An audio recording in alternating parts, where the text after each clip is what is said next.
जय शिवाय।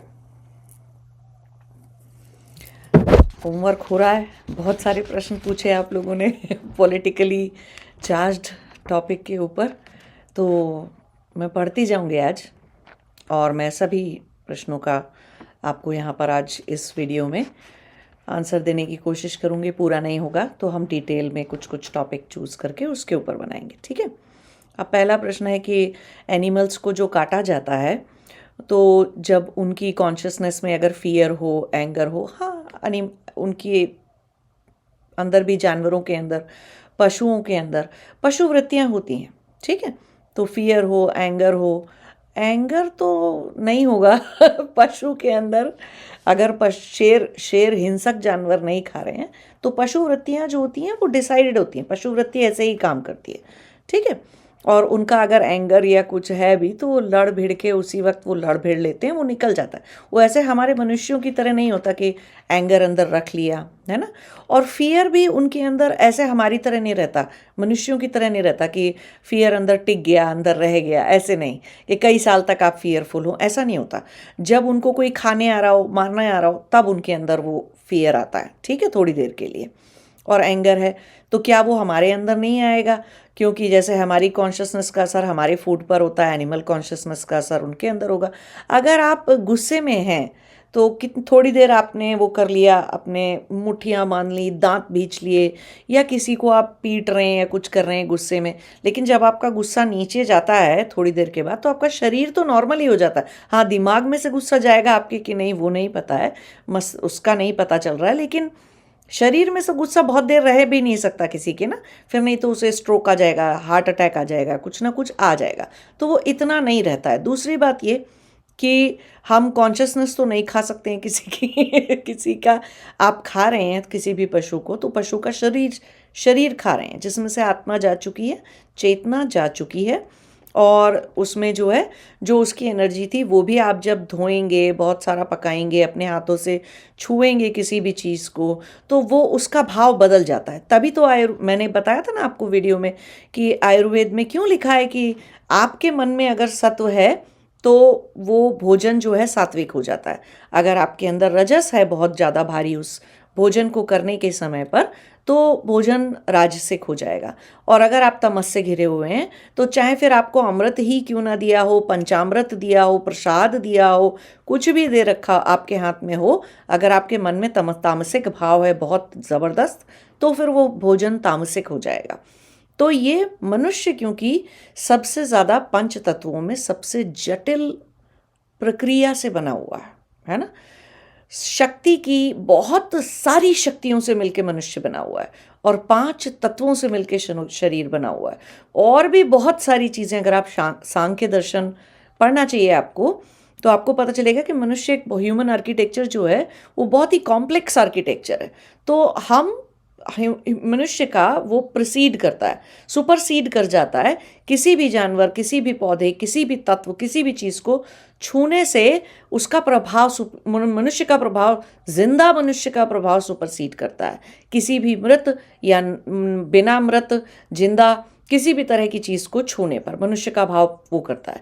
तो मनुष्य अगर खुद सात्विक है और अच्छे से खाना बना रहा है, कुछ भी बना रहा है, आयुर्वेद वाले लोग हैं बहुत सारी जगहों पे, आयुर्वेद के हॉस्पिटल्स में जैसे लोग जाते हैं, या पहले भी अगर जाते थे, तो अगर उनको हड्डियों का सूप पिलाया जाता था, उनकी कोई रीढ़ की हड्डी टूटी हुई है या कोई ऐसी हड्डियां जहाँ प्लास्टर नहीं किया, लगाया नहीं जा सकता है, पेल्विक बोन्स टूट जाती हैं, तो आज भी मैंने देखा बहुत सारे साउथ इंडिया में या बहुत सारी जगह बहुत अच्छे अच्छे आयुर्वेद के हॉस्पिटल्स हैं, जहाँ पर कि अगर उन्हें हड्डियों का सूप या हड्डियों के चूरा में मिलाकर दवाई दे गई दवाई को खिलाना है तो वो ही खिलाना है। इवन आप जो मॉडर्न दवाइयाँ खाते हो, सर दर्द की या बुखार की या कोई भी दवाइयाँ खाते हो, हड्डियों का चूरा सारी दवाइयों में होता ही होता है।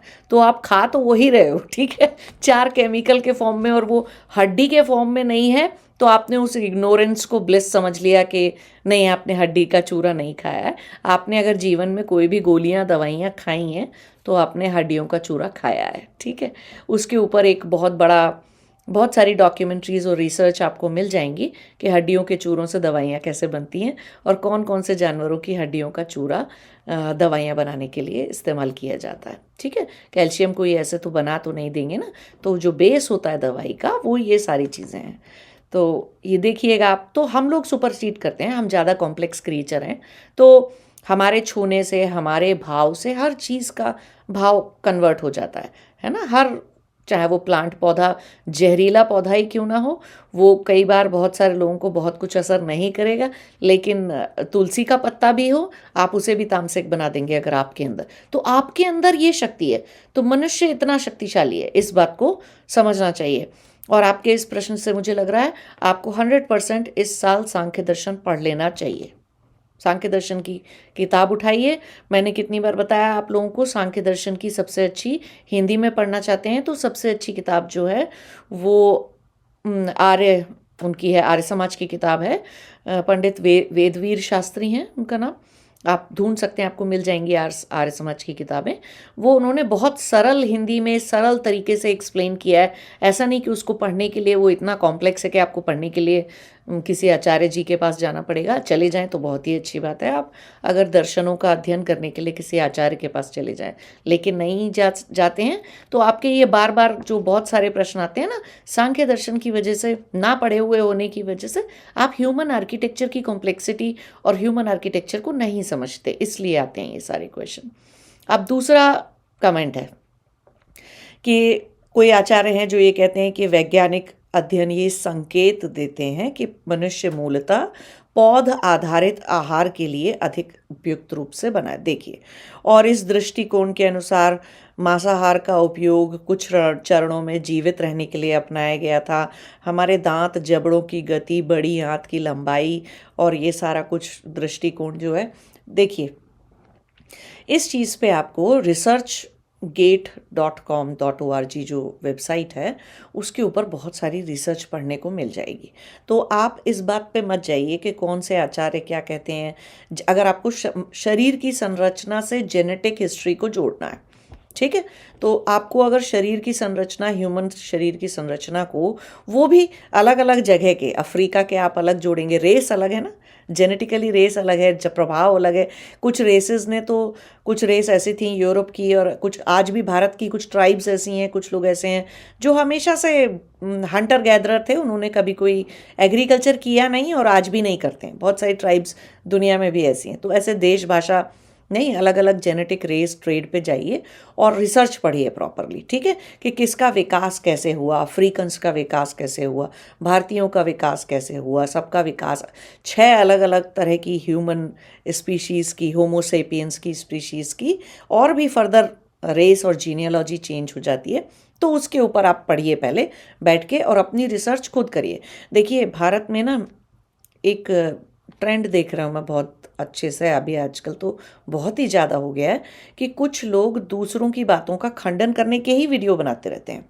ठीक, अब मैं किसी का नाम लेके, किसी आचार्य, किसी गुरु का नाम लेके कोई भी चीज़ पे टीका टिप्पणी नहीं करती और नहीं करूँगी। इसलिए नहीं बेटा, क्योंकि देखिए चंद व्यूज़ के लिए, चीज़ के लिए ऐसे नहीं करना चाहिए। अब लेकिन इस बात को किसी ने क्या कहा, क्यों कहा, किस कंटेक्स्ट में कहा, उन्होंने किसको बोल रहे थे, वो ये वाली बात मुझे तो नहीं पता है ना। उन्होंने, मैं उन लोगों से कभी मिली भी नहीं हूँ, तो मुझे नहीं पता वो किस संदर्भ में क्या बोल रहे हैं, क्यों बोल रहे हैं, किसको बता रहे थे और क्या बता रहे थे। हो सकता है उनके सामने बहुत सारे तामसिक जीव बैठे हों, है ना, जिनके अंदर तमस भारी होती है, इस तरह की ऑडियंस बैठी हो, इस तरह के लोग बैठे हुए हों। तो जहाँ ज़्यादा, मैं भी बहुत सारे ऐसे लोग होते हैं जो, जिनके अंदर तमस बहुत भारी होती है या उनके कर्म बहुत भारी होते हैं, तो पर्सनली अगर मेरे पास पूछने के लिए आते हैं तो मैं उनको भी मैं यही पूछती हूँ कि क्या आपको, आप नॉनवेज खाते हो? नहीं खाते हो तो प्लीज़ बंद कर दो खाना, ठीक है। ऑलरेडी बहुत तामसिक हो आप, और ऑलरेडी बहुत सारा आपका जीवन जो है उसके कर्म और कर्म का प्रभाव तमस की तरफ बहुत ज़्यादा बढ़ा हुआ है ना, तो उसको थोड़ा सा कम करेंगे। नहीं तो रजस या एक्टिविटी जब जागती है तो वो बजाय तामसिक साइड की तरफ जाने के सात्विक साइड पे चली जाए। तो कुछ लोगों का बहुत भारी प्रभाव होता है उस चीज़ का। तो कौन क्या चीज़ के लिए राय लेने आया है, क्या पूछने एडवाइस लेने आया है, उसके अकॉर्डिंग हम उसको एडवाइस देते हैं। तो मैं ये मुझे नहीं पता है कि कौन से आचार्य ने, गुरु जी लोगों ने क्या बोला, क्यों बोला, किस लिए बोला, लेकिन सही तरीका क्या है पढ़ने का वो आप समझिए। आज आप देखते हो ना, चलिए मैं अपनी बात करती हूँ। मैं अगर देखूं तो अभी जैसे एआई कोई एक नई चीज़ आई 5 साल पहले, है ना। तो हम सब लोग, मैं आईटी में काम करती हूँ, है ना। तो हम लोग एआई देखते हैं। अभी कोई एक वीडियो देख लोगे तो बोलेगा क्लॉड बहुत अच्छा है कोडिंग करने के लिए, डेवलपमेंट करने के लिए। अभी किसी को पूछोगे बोलेगा चैट जीपीटी का मॉडल 5 अच्छा है, मॉडल 4 अच्छा है, ये बिल्कुल मत यूज़ करो, क्लॉड बिल्कुल मत यूज़ करो। कोई बोलेगा जेमिनाई अच्छा है, कोई बोलेगा डीप सीक बहुत अच्छा है। तो ऐसे अगर मैं 10 लोगों की वीडियो देख लूँगी तो 10 प्रोडक्ट्स के वीडियो, 10 डिफरेंट एआई प्लेटफॉर्म्स के वीडियोस मुझे दिख जाएंगे। तो मुझे क्या करना चाहिए अगर मुझे जानना है कि क्या अच्छा है या क्या बुरा है? नहीं, सबसे पहले मैं क्या देखूंगी, मेरी ज़रूरत क्या है ना। मेरे पास समय कितना है, मेरी ज़रूरत क्या है, उसके हिसाब से मैं कोई प्लेटफॉर्म, कोई चीज़, कोई सिद्धांत को अपने ऊपर अप्लाई करेंगे हम, है ना। अगर तो मेरी ज़रूरत है कोडिंग लिखना तो मैं देखूंगी कि हाँ अच्छा, सारी चीज़ों में से कोडिंग लिखनी है अगर, तो सबसे अच्छा क्लॉड है, तो चलो क्लॉड एआई यूज़ कर लिया। अगर मैं देखूंगी कि अगर मुझे कोई डाटा एनालिस करना है, डेटा माइनिंग करनी है या और कुछ करना है इस तरीके का, और मुझे किसी एक कंट्री पर्टिकुलर का, जैसे सपोज चाइना का डेटा चाहिए या कुछ ऐसा डेटा चाहिए, तो अब मैं क्या करूँगी, मैं डीप सीक की तरफ जाऊँगी कि हाँ रिसर्च मुझे चाइना के ऊपर करनी थी, चाइना बेस्ड चीज़ें चाहिए थी, मुझे ज़्यादा इन्फॉर्मेशन वहाँ की चाहिए, तो डीप सीक कर लिया। तो या कोई और प्लेटफॉर्म हो गया, कोई इमेज बनानी है, कोई चीज़ ऐसी करनी है, डिफरेंट प्लेट। तो मुझे अपनी ज़रूरत पता होनी चाहिए, है ना। मैं क्या हूँ ये पहले पता होना चाहिए, फिर हम किसी सिद्धांत को समझ के अपने ऊपर उसे अप्लाई करेंगे। अब अगर आपके ऊपर तमस, आपको पता है कि आपके कर्म बहुत भारी हैं, जीवन बहुत कष्टदायी है, तो मत खाइए नॉनवेज, ठीक है। आप उतने, पुण्य का अकाउंट आपका उतना नहीं है कि और ये सब कुछ करेंगे तो भी पुण्य बचे रहेंगे मनुष्य जीवन को सही से जीने के लिए। अगर ऐसा नहीं है तो मत खाइए, ठीक है। कोई कोई नहीं कह रहा है आपसे खाने के लिए, और कोई ज़बरदस्ती थोड़ी कर रहा है कि कुछ भी खा लीजिए। नॉनवेज के ही लोगों में अगर आप देखोगे तो भले ही कोई मुर्गा खाता हो या मछली खाता हो या अंडे खाता हो, अब कल को अगर आप उसे कहेंगे सांप खा लो तो खा लेगा क्या? नहीं ना। तो या उससे कहेंगे आप कि अब तुम जो है कोई चाइनीज़ या ताइवानीज़ या वियतनामीज़ की तरह, ये सारे लोग कई सारे कीड़े मकोड़े भी खाते हैं, झींगुर भी खाते हैं अफ्रीका में लोग, तो वो खा लीजिए। तो अब आप वो खा लोगे क्या? नहीं खाओगे। तो किस तरह का कौन सा चीज़ खा रहे हो, नहीं खा रहे हो, वो सब कुछ ही। तो मनुष्य का कि कौन सी स्पीसीज़, कौन सी जीनियोलॉजी में किस तरह के क्या क्या डेवलपमेंट्स हुए हैं, और किस तरह के जीन, आज बहुत सारे सटल जीन भी एग्जिस्ट करते हैं, सटल कैरेक्टरिस्टिक्स के। सबको क्या नॉनवेज खा लेने से पच जाता है? नहीं। सबको क्या दूध पच जाता है? नहीं, है ना। तो ये वाली सारी चीज़ें हैं, तो आप रिसर्च खुद कर सकते हो, ठीक है, कि मनुष्य जो है शाकाहारी है। लेकिन अगर आप ह्यूमन हिस्ट्री ऐसे उठा के पढ़ोगे तो आपको समझ में आ जाएगा कि एग्रीकल्चर एक बहुत नया फिनोमिना है ना। पूरी धरती, पूरी आज से 25,000 साल पहले तक की भी अगर आप धरती देखोगे तो जिस तरह से गूगल अर्थ में जाके या कहीं पर भी धरती ही किस तरह से इवॉल्व हुई, तो पेड़ पौधे और घने जंगल इतने सारे थे। खेती कहाँ कहाँ हो रही थी, प्लेन लैंड्स कहाँ पर थे जहाँ खेती की जा सके, है ना। जंगल ही जंगल थे, मंदिर भी नहीं थे, तपोवन थे सारे के सारे। तो अगर आप पुराने, इतने पुराने तक जाओगे ह्यूमन एग्जिस्टेंस तक, तो खेती एक बहुत नया फिनोमिना है, आपको एग्रीकल्चर एक नया फिनोमिना है। तो पेड़ पौधों में क्या खा रहे होंगे, फल खा रहे होंगे। एक्चुअली पेड़ पौधों की बहुत कम वैरायटी होती है जो हम खा सकते हैं। पेड़ पौधे आज तक आप देख लो 42 वैरायटी हैं, अनाज मिला के, सब्जियां मिला के, सब कुछ कुछ 42-50 वैरायटी हैं जो हम खा सकते हैं, ठीक है। औषधियाँ भी मिला लें, औषधि वाली चीज़ें भी मिला लो तो 80 वैरायटी हैं जो हम, प्लांट किंगडम ज़्यादा खतरनाक है हमारे लिए, है ना। प्लांट किंगडम जबकि बहुत वैरायटी रखता है और बहुत मिलियंस ऑफ वैरायटी के प्लांट, पौधे, फंगस, मशरूम्स और सारी चीज़ें होती हैं, खा नहीं सकते हम उन्हें, बहुत कम। सिर्फ आज तक हम जो खा पाए हैं मॉडर्न मनुष्य में भी आधे मनुष्य कुछ खा सकते हैं, आधे कुछ नहीं खा के पचा नहीं सकते हैं, है ना। तो बहुत सारी सब्जियां, चीज़ें और ये सब कुछ, औषधियाँ भी मिला दीजिए। तुलसी भी एक औषधि है, भृंगराज एक औषधि है, ऐसे औषधियों की बात कर रही हूँ मैं। ब्राह्मी एक औषधि है। तो ऐसे औषधि वाले पौधे भी मिला लीजिए, तो हम टोटल 80 वैरायटी के ही पौधे खा सकते हैं। लेकिन जानवर कोई भी खाया जा सकता है, समुद्री भी, जल थल उड़ने वाला कोई भी जानवर, कोई भी खाया जा सकता है। यहाँ तक कि आप अगर आप किसी भी दुनिया की आर्मी की ट्रेनिंग देखोगे, तो आर्मी की ट्रेनिंग में जब सर्वाइवल का कोर्स कराते हैं, वो जो सर्वाइवल का एक क्लासेस चलती हैं और सर्वाइवल करने के लिए जंगल में आपको छोड़ा जाता है, तो आपको सांप खाना भी सिखाया जाता है ना। और भारत की और बहुत सारी जगहों की, स्पेशली भारत की बहुत सारी ट्राइब्स ऐसी हैं जहाँ पर जो लोग सांप भी खाते हैं। वो तो वैसे ही खाते ही हैं, मतलब वो उनका एक मेन आहार है, वहाँ पे सांप ही बहुत ज़्यादा है, तो सांप भी खाते हैं। तो जानवर फिर भी कोई भी पच जाता है, वो सब्जी वब्जी और वो सब नहीं, इतने नहीं पचते हैं। 80 ही वैरायटी हैं टोटल औषधियाँ मिला के। तो वो भी आप रिसर्च कर लोगे तो आपको रिसर्च मिल जाएंगी ये सारी, है ना।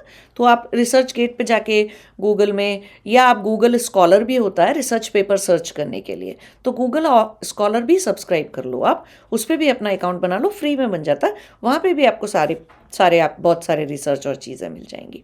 ठीक है। अब एक और प्रश्न है कि कर्म और हिंसा का क्या। कई परंपराओं में तो चींटी तक को हानि नहीं पहुंचाने की सलाह दी जाती है।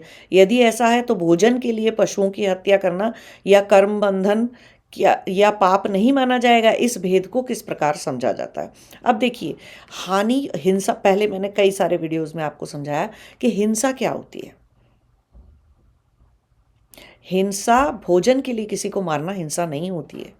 ठीक है। हिंसा ऐसे तो आपके शरीर में, आपके पूरे आंतों के अंदर, ठीक है, कम से कम नहीं तो 4 ट्रिलियन बैक्टीरिया रहते होंगे, 3-4 बिलियन ट्रिलियन बैक्टीरिया रहते हैं।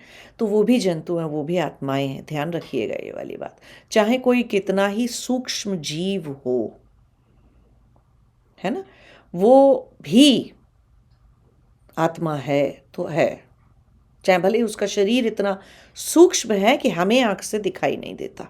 इसका ये मतलब नहीं है कि वो जो है जीव नहीं है या आत्मा नहीं है तो कुछ नहीं है। तो हमारे शरीर के अंदर भी बहुत सारे बैक्टीरिया रहते हैं, वायरस आ जाते हैं तो हम बीमार पड़ जाते हैं, लेकिन बैक्टीरिया रहते हैं ना हमारी गट की लाइनिंग में, खाना वही पचाते हैं, मरते हैं वही। आप दही खाते हो तो लैक्टोस बेसिलस जो उसके अंदर, दही के अंदर बैक्टीरिया है, तो दही क्यों खा लिया, पनीर क्यों खा लिया, बैक्टीरिया है ना हर चीज़ में। आप सांस लेते हो हवा, हवा में मैं बोल रही हूँ इतनी देर से, आप बोलते हो तो बैक्टीरिया मुंह में नहीं जाते क्या। जस्ट बिकॉज कि वो आपको दिख नहीं रहे तो आप, हमको पाप नहीं लगेगा, है ना। या हमने जानबूझ के नहीं किया, आप क्या हम बोलेंगे नहीं, बोलेंगे ना। सांस नहीं लेंगे क्या, लेंगे ना। खाना नहीं पचाएंगे क्या, पचाएंगे ना। तो मनुष्य की जीवन को, मनुष्य के शरीर के पालन के लिए जो भी कुछ प्रकृति में उपलब्ध है वो बनता है। मनुष्य सबसे ज़्यादा जटिल कर्म देह रखने वाली आत्मा एक ही है। कर्म देह किसकी होती है, ना तो देवताओं की, ना राक्षसों की, ना किसी सूक्ष्म जीव जंतुओं की, और ना ही जानवरों की, ना पक्षियों की, किसी की भी कर्म देह नहीं है, है ना। तो कर्म कर्म नहीं निपटा सकते, और चेतना का वो स्तर भी नहीं है किसी का जो मनुष्यों का है। तो मनुष्य को अगर अपने, कितनी सारी ट्राइब्स चींटियां खाती हैं, भारत की ही ट्राइब्स हैं, भारत में 5,648 ट्राइब्स रहती हैं आज की डेट में, भारत के अंदर अकेले। अब मैं ऑस्ट्रेलिया की बात करूं तो ऑस्ट्रेलिया में भी रहती हैं बहुत सारी, 980 के आसपास ट्राइब्स आज भी ऑस्ट्रेलिया में रहती हैं। वो ज़मीन पेड़ पौधे और वो ऐसे घूमने वाली ट्राइब्स होती हैं, आज यहाँ तो कल वहाँ ऑस्ट्रेलिया में। भारत में कई सारी घूमने वाली हैं, लेकिन कई सारी एक जगह पे बसी हुई ट्राइब्स भी हैं, मेघालय में और मिज़ोरम में और ऐसी सब जगहों पे, और इवन और भी सब जगहों पे। वो घुमंतू ट्राइब्स नहीं है, है ना, नोमैड्स नहीं हैं वो लोग। तो वो सब भी, वो चींटियाँ ही खाते हैं, जमीन के नीचे से चींटियाँ निकाल लेते हैं, वो उनका प्रोटीन का आहार है, वही खाते हैं वो। ठीक है। अब क्या हानि पहुंचा दी हमने? तो हानि तो आपने जो है एग्रीकल्चर करके भी बहुत पहुंचा दी। कितने केंचुए मर जाते हैं तो दिख रहे हैं ना आँख से। चलो सूक्ष्म जीव बैक्टीरिया आपको तो केंचुए में नहीं थी, क्या कोई आत्मा या कुछ नहीं था, वो बेचारा ऐसे ही था, उसको मार दिया तो कोई पाप का भागी नहीं हुए हम। लेकिन इसीलिए आप देखोगे मनुष्यों को एक कर्म करने के लिए जब बोला जाता है तो हम बोलते हैं ना कि कुछ कुछ नित्य कर्म होते हैं जो कि हमें करते रहने चाहिए। उसमें से कुछ कर्म कैसे रहते हैं, जैसे कि चिड़ियों को दाना डालना है ना, गाय को रोटी खिलाना, कुत्ते को रोटी खिलाना, ठीक है, और भी जो भी पशु पक्षी आपके आसपास रहते हैं उन सबको खाना देना। बिल्ली कोई दिख रही है तो उसे दूध पिला दिया, या कोई और जानवर पशु पक्षी दिख रहे हैं उनको कुछ खाना दाना डाल दिया। तो ये जो इस तरह के कर्म कहीं ना कहीं प्रकृति को वापस लौट के देते चले जाना, है ना। प्रकृति में पेड़ पौधे भी आते हैं, बहुत सारे पेड़ पौधों को जिंदा रख लिया, प्लांटेशन कर लिया, बहुत सारे जगह पे पेड़ लगा दिया, मिट्टी ठीक कर दी, खाद लगा दिया। तो ये जो प्रकृति का संरक्षण हम कर रहे हैं, पानी को साफ कर दिया, पानी जो है पानी की बहुत सारी कुएं खुदवा दिए, बावड़ी लगवा दी, ऐसे पहले होता था ना। चलो आज ऐसे नहीं कर सकते लोग, तो जो अपना नदियाँ बह रही हैं, नहरें बह रही हैं, उनको गंदा नहीं करना, उनको साफ सुथरा कर देना।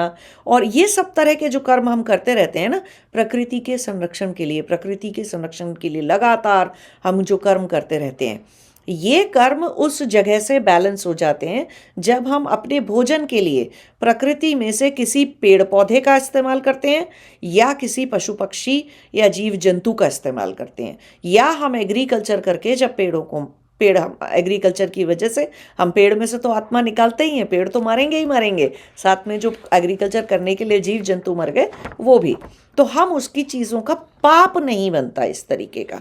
हिंसा किसे कहते हैं, जानबूझ के खाना आपको था नहीं है और आप क्या कर रहे हैं, जानबूझ के मार काट मचा रहे हैं किसी चीज़ की, आपको चाहिए नहीं था, आपकी ज़रूरत भी नहीं थी, और फिर भी आप जो है उसको क्रूरता से मारे जा रहे हैं, वो चीज़ हिंसा कहलाती है। नहीं तो फिर तो पेड़ की पत्ती तोड़ना भी बहुत बड़ी हिंसा होती। अब इस बात के ऊपर मैं एक एक चीज़ बताती हूँ आपको, अपने अनुभव से एक चीज़ बताती हूँ कि समाधि लगने के कुछ टाइम पहले की बात है, ऐसे 1 साल 1.5 साल पहले की बात है कि मुझे जो है ऐसा लगा, मैं अरहर की दाल होती है ना, तुअर की दाल जिसे कहते हैं, अरहर की दाल, तो मैं अरहर की दाल मैंने कुकर में चढ़ाई, और फिर मैंने वो दाल जो थी पक रही होगी अपना अंदर में, मैं बहुत ऐसे ध्यान से में ही रहती थी, बहुत गहरे उसमें रहती थी, चिंतन मनन में और चेतना के एक ऐसे स्वरूप में। तो मुझे लगा, मुझे अचानक वो जब मैंने गैस जलाई और कुकर चढ़ाया मैंने उसके ऊपर, तो अचानक मुझे ऐसे लगा कि इतने छोटे छोटे से, कोई जैसे छोटे छोटे बच्चे समझ लो, इतने छोटे छोटे बच्चे सूक्ष्म सूक्ष्म से लेकिन पूरे पूरे बने हुए से, ऐसे कुछ हैं प्राणी समझ लो उनको आप, ऐसे छोटे छोटे से प्राणी ना कुकर में से निकल के भाग रहे हैं। कुकर का ढक्कन बंद था, ठीक, सीटी आई नहीं थी, आने वाली थी, लेकिन ऐसे निकल के तेजी से चीत्कार करते हुए भाग रहे हैं। और 2 मिनट के लिए मैं सुन रही, मेरी दिल की धड़कन इतनी तेज बढ़ गई वो दृश्य देखकर कि मैंने गैस बंद कर दी, और मुझे लगा कि जाने मैंने क्या पका दिया और क्या हो गया ये मुझसे। फिर मैंने कुकर खोल दिया, बिना दाल पकी नहीं थी दाल, मैंने कुकर खोल दिया और मैंने ध्यान से उसके अंदर देखा तो मुझे दाल ही दिखी। फिर मुझे बहुत ज़बरदस्त मुझे वो लगा कि ये मैंने क्या कर दिया। तो बाद में मुझे समझ में आया कि शायद बीजों में, ऐसे मुझे अपने समाधि से, ज्ञान से ऐसे पता चला कि बीजों में भी आत्माएं रहती हैं, है ना। बीज आत्माओं का घर होते हैं। और मैं दाल पका रही थी, तो जैसे मनुष्य शरीर को तुम बिगाड़ोगे, पकाओगे, कुछ उसके साथ करोगे तो आत्मा निकल के चली जाएगी ना, ऐसे ही मतलब कोई भी शरीर मरेगा। तो हम दाल भी क्या खा रहे हैं, कोई दाल खा रहे हैं तो दाल भी जो है वो बीज है, मतलब तो दाल भी तो किसी का शरीर है ना, बीज है अगर तो वो आत्मा निकल के चली गई उसके अंदर से। वो दिन था कि मेरे से खाना ना पकाया जाए, काफ़ी लंबे समय तक मैं पका खाना नहीं खा पाई। मुझे लगा कि मैं कितना कष्ट दे के उन आत्माओं को निकाल रही हूँ, भगा रहे हूँ। तो कच्चा भी खाओगे तो पौधा टूटेगा, गाजर खाओगे तो गाजर का पौधा तोड़ा ना। तो मुझे हर चीज़ का कि उसकी अनुभूति होने लग गई कि आत्मा हर चीज़ में है, ब्रह्म हर चीज़ में है, और हम कुछ भी खाते हैं, कुछ भी चीज़ का आहार कर लें हम। फिर मेरे मन में भी ऐसे ही प्रश्न आया कि बताओ, मैं ये दाल बना रहे हूँ, इतने दिन से चने बना रहे हूँ, या छोले बना रहे हूँ, राजमा बना रहे हूँ, कितनी चीज़ें बना रहे हूँ, उसमें से मैं कितने, ये तो मास मर्डर हो गया। इतनी सारी दाल, इतनी सारी आत्माएं, एक कटोरी दाल में इतने सारे दाल के दाने, इतने सारे दाल के बीज, इतने सारे चने, तो इतने तो मास मर्डर हो गया। तो मेरे दिमाग में प्रश्न आया कि फिर मुझ में और हिटलर में क्या फ़र्क हुआ? अगर मैंने इतनी सारी दाल के बीज और ये सारी चीज़ें मार दी, तो मुझ में और हिटलर में क्या अंतर है? अगर हिटलर ने इतनी सारी आत्माएं, इतने सारे मनुष्य मार दिए थे तो फिर उसका भी मुझे जवाब मिला कि हिटलर को खाने तो नहीं थे ना वो मनुष्य। हिटलर आदमखोर थोड़ी था, खाने के लिए नहीं मारे उसने उसने अपने दिमाग की हिंसा और क्रूरता की वजह से मारे, शरीर के पालन के लिए थोड़ी, कि उसके शरीर में तो भोजन के लिए ग्राह्य किया गया कोई भी दाल है या कोई भी नॉनवेज है या कोई भी चीज़ है, वो चीज़ का पाप हम नहीं ग्रहण करते, वो चीज़ का पाप हमें ऐसे नहीं लगता। लेकिन एक कोई व्यक्ति ज़बरदस्ती आदमी, तो मारना तो क्या, किसी जानवर को बेरहमी से पीटना, है ना, जबरदस्ती खाना ना देना, उसे भूखा रखना और पालना भी, लेकिन उसको समय समय पर उसमें डंडे मारना, उसको छड़ियाँ मारना, ये क्रूरता और हिंसा है ना। क्योंकि आप जानवर तो समझेगा नहीं, आप उसको जबरदस्ती सता रहे हो, किसी प्राणी को इस तरह से सताना, भोजन की ज़रूरत नहीं है आपकी, क्यों डंडे मार रहे हो उसको, है ना। तो किसी चीज़ के लिए सताना, इस तरह से ये चीज़ें हिंसाएं कहलाती हैं। और ये जितने भी हम दान करने के और प्रकृति के संरक्षण के, पेड़ पौधे लगाने के या जानवरों को पालने के, चिड़ियाओं को दाना देने के, खाना देने के, ये सब जो कर्म करते हैं, इससे ये कर्म बैलेंस हो जाते हैं। फिर भी सेंसिटिविटी मेरे अंदर अनुभूति जाग चुकी थी कि चाहे मैं पेड़ पौधा खाऊं या कुछ भी खाऊं, तो उस समय पे आप बहुत ज़्यादा, आपकी प्राण शक्ति, जब सुषुम्ना नाड़ी में प्राण चले जाते हैं और प्राण वहाँ से बहने लग जाते हैं, तो आपके खाने की ज़रूरतें बहुत कम हो जाती हैं, है ना। ये इस बात से एक और प्रश्न का आंसर हो जाएगा जिन्होंने पूछा है कि हम समाधि के समय कैसे खाना खाएंगे। तो कॉस्मिक एनर्जी, आप नाभि से अपनी एनर्जी लेते हो, है ना। कॉस्मिक शक्ति जो है, जगत की जो हमारी ब्रह्मांड की शक्ति है, उसका धारण आप अपनी नाभि से करते हो, आप अपने अनाहत चक्र से करते हो, आप अपने आग्नेय चक्र से करते हो, और आप अपने पीछे बिंदु चक्र से करते हो। ये 4 जगहों से आप ब्रह्मांड से एनर्जी लेते हो, ठीक है। और ब्रह्मरंध्र जो हमारा होता है, वहाँ से भी लेते हो। तो ये 5 जगह हो गए, ऐसे टोटल 7 जगह होती हैं, और भी 2 चक्र होते हैं, वहाँ से हम पूरी तरह से एनर्जी लेते हैं। तो समाधि के समय खाना खाने की ही ज़रूरत शरीर की बहुत कम हो जाती है ना। और न्यूट्रिशन की पूर्ति, ओजस इतना तेज है कि वो कमी आने नहीं दे रहा शरीर के अंदर किसी चीज़ की, तो वो हो जाता है। लेकिन वो फिर बहुत थोड़े समय का प्रोसेस होता है, नहीं तो मनुष्य हमेशा के लिए शरीर नहीं धारण कर सकता, रख नहीं सकता शरीर, तो शरीर में से निकल जाएगी आत्मा फिर, क्योंकि थोड़े समय के लिए तो ऐसा किया जा सकता है, लंबे समय के लिए ऐसा नहीं किया जा सकता। तो कहने का मतलब है, पाप पुण्य और वो सारी चीज़ें बैलेंस हो जाती हैं, ठीक है। तो उस चीज़ का पाप मनुष्य को उतना नहीं लगता, इसलिए वो इतनी बड़ी बात को उस तरह से समझना चाहिए नहीं चाहिए। फिर जब समाधि लग चुकी थी मुझे, उसके बाद बहुत समय की बात है, 2-3 साल के बाद की बात है, मैं एक शास्त्री जी से मिली थी। वो दर्शन शास्त्री थे। तो वो बहुत, उनकी खुद की भी अपनी बहुत अच्छी तपस्या थी। वो खुद कहते, मुझे समाधि तो नहीं लगी है अभी आपकी तरह, लेकिन उन्होंने सारे दर्शन शास्त्र और सारी चीज़ें पढ़ी हुई थी। तब उन्होंने मुझे बताया कि हाँ, ये मैंने उनको ये अनुभव सुनाया। मैंने कहा ये कैसा अजीब सा अनुभव था ना, दाल में से, बीज में से आत्माओं का निकलना, आत्माओं को वो होना। और मुझे एक्चुअली ऐसा लगा जैसे मुझे आवाज़ भी सुनाई दी चीखने की, बीजों में से, दाल के बीजों में से। तो उन्होंने कहा ये बिल्कुल ठीक आपका अनुभव था, ये ऐसा ही है। तो उन्होंने बताया कि दर्शन शास्त्रों में हमारे लिखा हुआ है कि ये मुझे याद नहीं है, सांख्य दर्शन में लिखा है या पता नहीं योग दर्शन में लिखा है, आप पढ़ेंगे तो आपको मिल जाएगा। अनुसूय आत्माएं कहते हैं इन्हें, जो बीजों में रहती हैं, है ना। तो मैंने कहा कि ब्रह्मांड में तो इतनी जगह है, शास्त्री जी को मैंने पूछा, ब्रह्मांड में तो इतनी सारी जगह है, तो बीज में क्यों रह रही हैं? जो बीज हमें खाने हैं, छोले राज में उसमें दाल, उसमें क्यों रह रही हैं? अनाज में क्यों रहती हैं आत्माएं? तो उन्होंने कहा अनाज का शरीर जो होता है, अनाज जो है वो बहुत लंबे समय तक ऐसे ही रह सकता है। जब तक एनवायरनमेंट नहीं दोगे बीज को, तो वो एक सबसे सुरक्षित शरीर की दशा मानी जाती है ना, जिसपे एनवायरनमेंट का ऐसा इतना उग नहीं जाएगा वो। तो जितनी आत्माएं, उन्होंने बताया कि अनुसूय आत्माएं जो बीजों में रहती हैं हमारे योग दर्शन के अनुसार, तो वो जितनी आत्माएं शरीर धारण करने के लिए, शरीर मिलने का जो इंतजार करती है ना, जैसे कोई मर गया तो अब 2-2.5 हजार साल या अपना 100 साल 150 साल जो भी उसके जन्म लेने का समय है, तो जब बिल्कुल जन्म लेने से समय से पहले की बात आ जाती है कि हाँ चलो अब 15-20 साल में, 5 साल में, 2 साल में, 1 साल में, ऐसे कम समय रह जाता है, 30-40 वर्ष से कम की अवधि जो रह जाती है, तो उसमें जो आत्माएं होती हैं वो बीजों में उतर आती हैं कि अब ये शरीर लेंगी, ये तैयार होती हैं, वो अवस्था होती है उनकी। तो इसीलिए वो बीजों में ही रहती हैं, वो शरीर ऐसा है। और फिर वो जन्म ले लेती हैं। अब कोई उसमें से वही पौधा ही बन के जन्म लेगा, चने के बीज में है तो चने का ही पौधा बन जाएगा, वो आत्मा ऐसी ही है। और अगर राजमे के बीज में तो राजमे का पौधा बन जाएगा।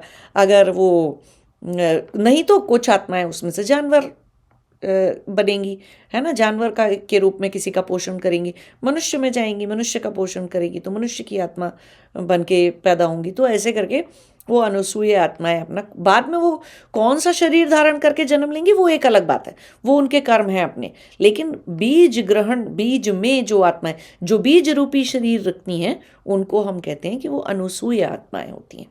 ठीक है, वो तो लिखा हुआ। तो क्या खाएं फिर? कुछ नहीं खाएंगे तो ऐसे भी काम नहीं चलेगा। तो ये सारी चीज़ें हैं। अब इन्होंने लिखा कि गाय को हिंदू धर्म में बहुत पवित्र और पूजनीय क्यों माना जाता है। देखिए, उसके ऊपर भी बहुत बड़ा रिसर्च पेपर है, बहुत सारे शास्त्रों में लिखा है। एक वीडियो में तो कवर भी नहीं होगा, गाय के ऊपर इतना कुछ लिखा हुआ है ना। छोटे सीधे तरीके से अगर देखा जाए तो गाय सबसे ज़्यादा पवित्र एक ही कारण से मानी जाती है, और वो है कि आप देखोगे गाय जो है वो भी 9 महीने में बच्चा पैदा करती है, और हम मनुष्य भी 9 महीने में बच्चा पैदा करते हैं। 9 महीने क्यों? 10 क्यों नहीं? 12 क्यों नहीं? 18 क्यों नहीं? 9 क्यों? ग्रह कितने हैं? 9। नवग्रह की पूजा करते हो आप? 9 ग्रह हैं। तो इस पूरे सौर मंडल के अंदर, इस पूरी गैलेक्सी के अंदर, इस पृथ्वी जहाँ बसी हुई है, जो प्राणी हैं, उनके नवग्रह के कर्मों का से उनका कर्म निर्धारण हो रहा है। कर्म के प्रतीक हैं वो नवग्रह। आपकी एस्ट्रोलॉजिकल चार्ट में, आपके बर्थ चार्ट के अंदर जो है नवग्रह का प्रभाव होता है। सारे ही ग्रहों की कार्मिक दृष्टि होती है। सभी ग्रह पे आपने काम कर लिया होता है। तो जो लोग कभी पहले एक आध बार मनुष्य बन चुके, कई बार वो गाय ही बनते हैं। तो मनुष्य के सबसे क्लोज अगर कोई एस्ट्रोलॉजिकल वो रखता है, कॉम्बिनेशन या कॉम्प्लेक्सिटी रखता है, या मनुष्य की तरह पैदा होने की कॉम्प्लेक्सिटी ये कोई रखता है, तो सिर्फ गाय है। इसलिए गाय को हम पूजनीय मानते हैं, पवित्र मानते हैं। और भी साइंटिफिक रीज़न पे अगर जो लोग जाइए, वो वाली दृष्टि हो गई है ना, शास्त्रीय दृष्टि हो गई है देखने की इस बात को। अब साइंटिफिक दृष्टि देखनी है तो गाय के ऊपर एकमात्र गाय ही ऐसी है जिसके ऊपर जो बैक्टीरिया हैं, अगर हम उनको हाथ लगा लें या कुछ कर लें तो वो हमारी गट बैक्टीरिया के जैसे हैं। उसको हम हाथ पैर लगाएं, अपने आसपास रखें गाय को, तो हम बीमार नहीं पड़ेंगे, है ना। बिल्ली रख लो तो सबसे ज़्यादा बीमार पड़ोगे। अभी नहीं, 20 साल में समझ में आएगा कि कौन से गट बैक्टीरिया चेंज हुए, इंटेस्टाइन के सारे रोग आ गए, स्टमक में कैंसर, अल्सर, सब चीज़ें हो गई। इस तरह के सारे रोगों को होने की संभावना बिल्ली रखने वाले, वो भी जो घर के अंदर बिल्ली रख लेते हैं। अरे बिल्ली आपके घर के हर बार घूम रही है, उससे कुछ नहीं, लेकिन ऐसी बिल्ली जो आपके बिस्तर पे खाती है, बिस्तर पे सोती है, और जिसको आप मुँह पूछू करके अपने किचन में भी घुमाते हो, सब जगह घुमाते हो, ऐसी बिल्ली से आज नहीं तो कल इंटेस्टाइन के सारे रोग आएंगे। क्यों? कि उसके अंदर जो बैक्टीरिया रहते हैं बिल्ली की गट के अंदर, बिल्ली के बालों के ऊपर, बिल्ली के शरीर के ऊपर, जो बिल्ली के लिए अच्छे हैं वो हमारे लिए नहीं है। तो साइंस कैसे देखता है कि आपकी बैक्टीरियल डिस्टेंस कितना है किसी एनिमल से, तो वो एनिमल आपके लिए बहुत अच्छा है। अगर बैक्टीरियल डिस्टेंस बहुत ही ज़्यादा है, बहुत ही वैसा है, तो जो है बहुत खतरनाक चीज़ है वो आपके लिए।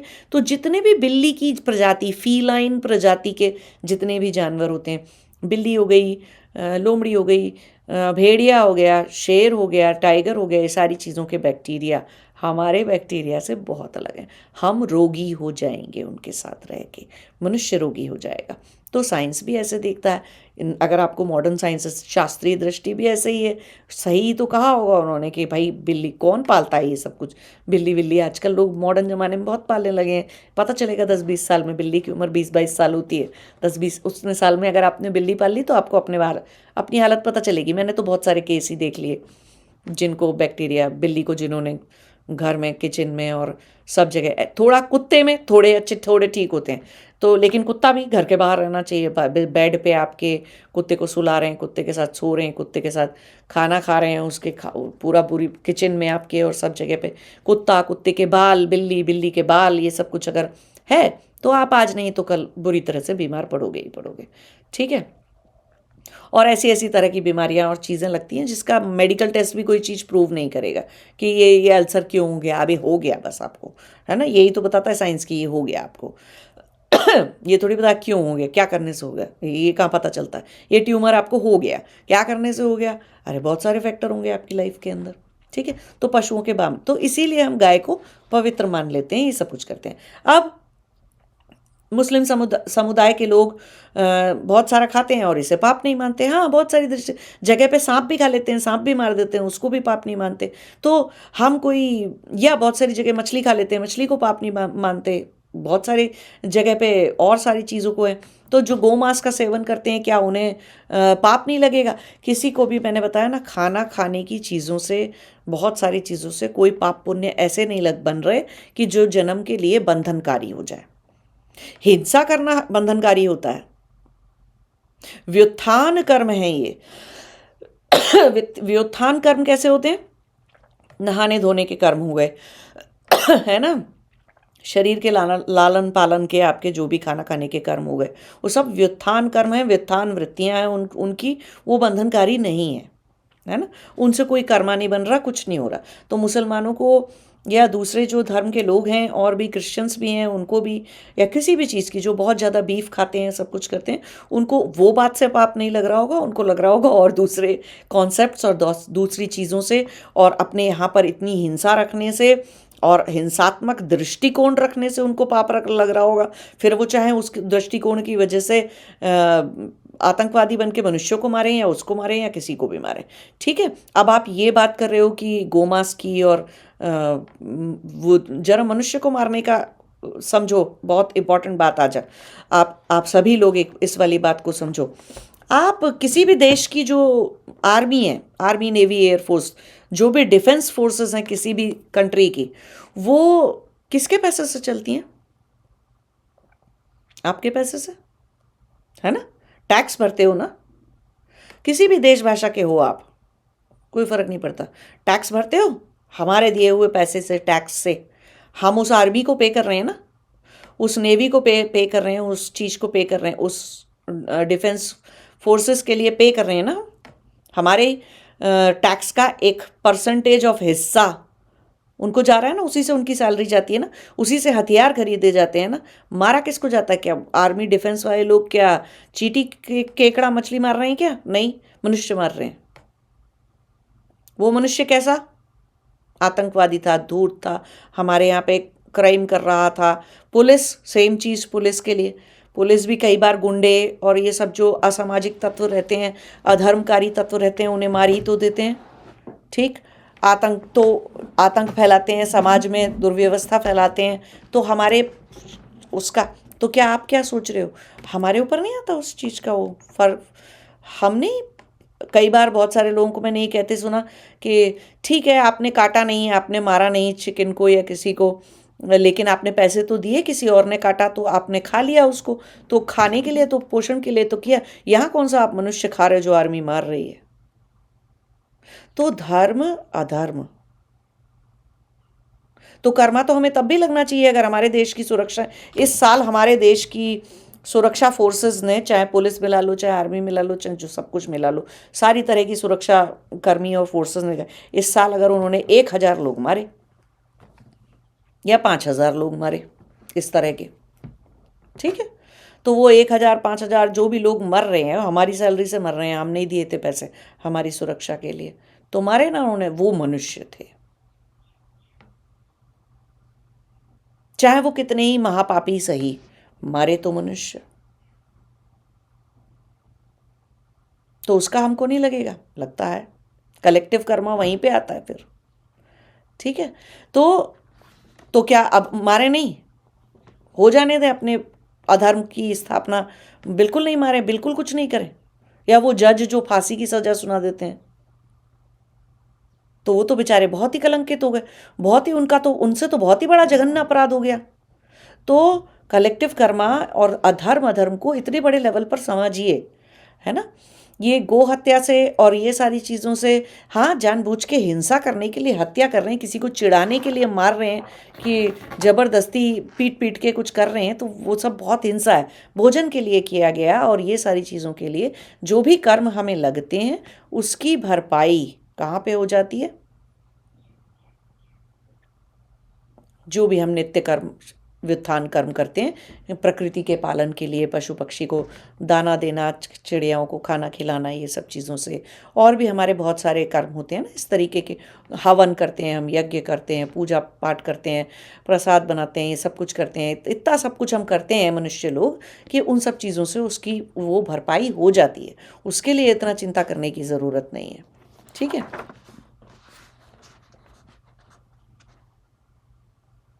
हाँ, अब इनका प्रश्न है कि केवल कुछ विशेष पशु प्रजातियों को ही भोजन के लिए क्यों उपयुक्त मानते हैं, और सबको नहीं मानते।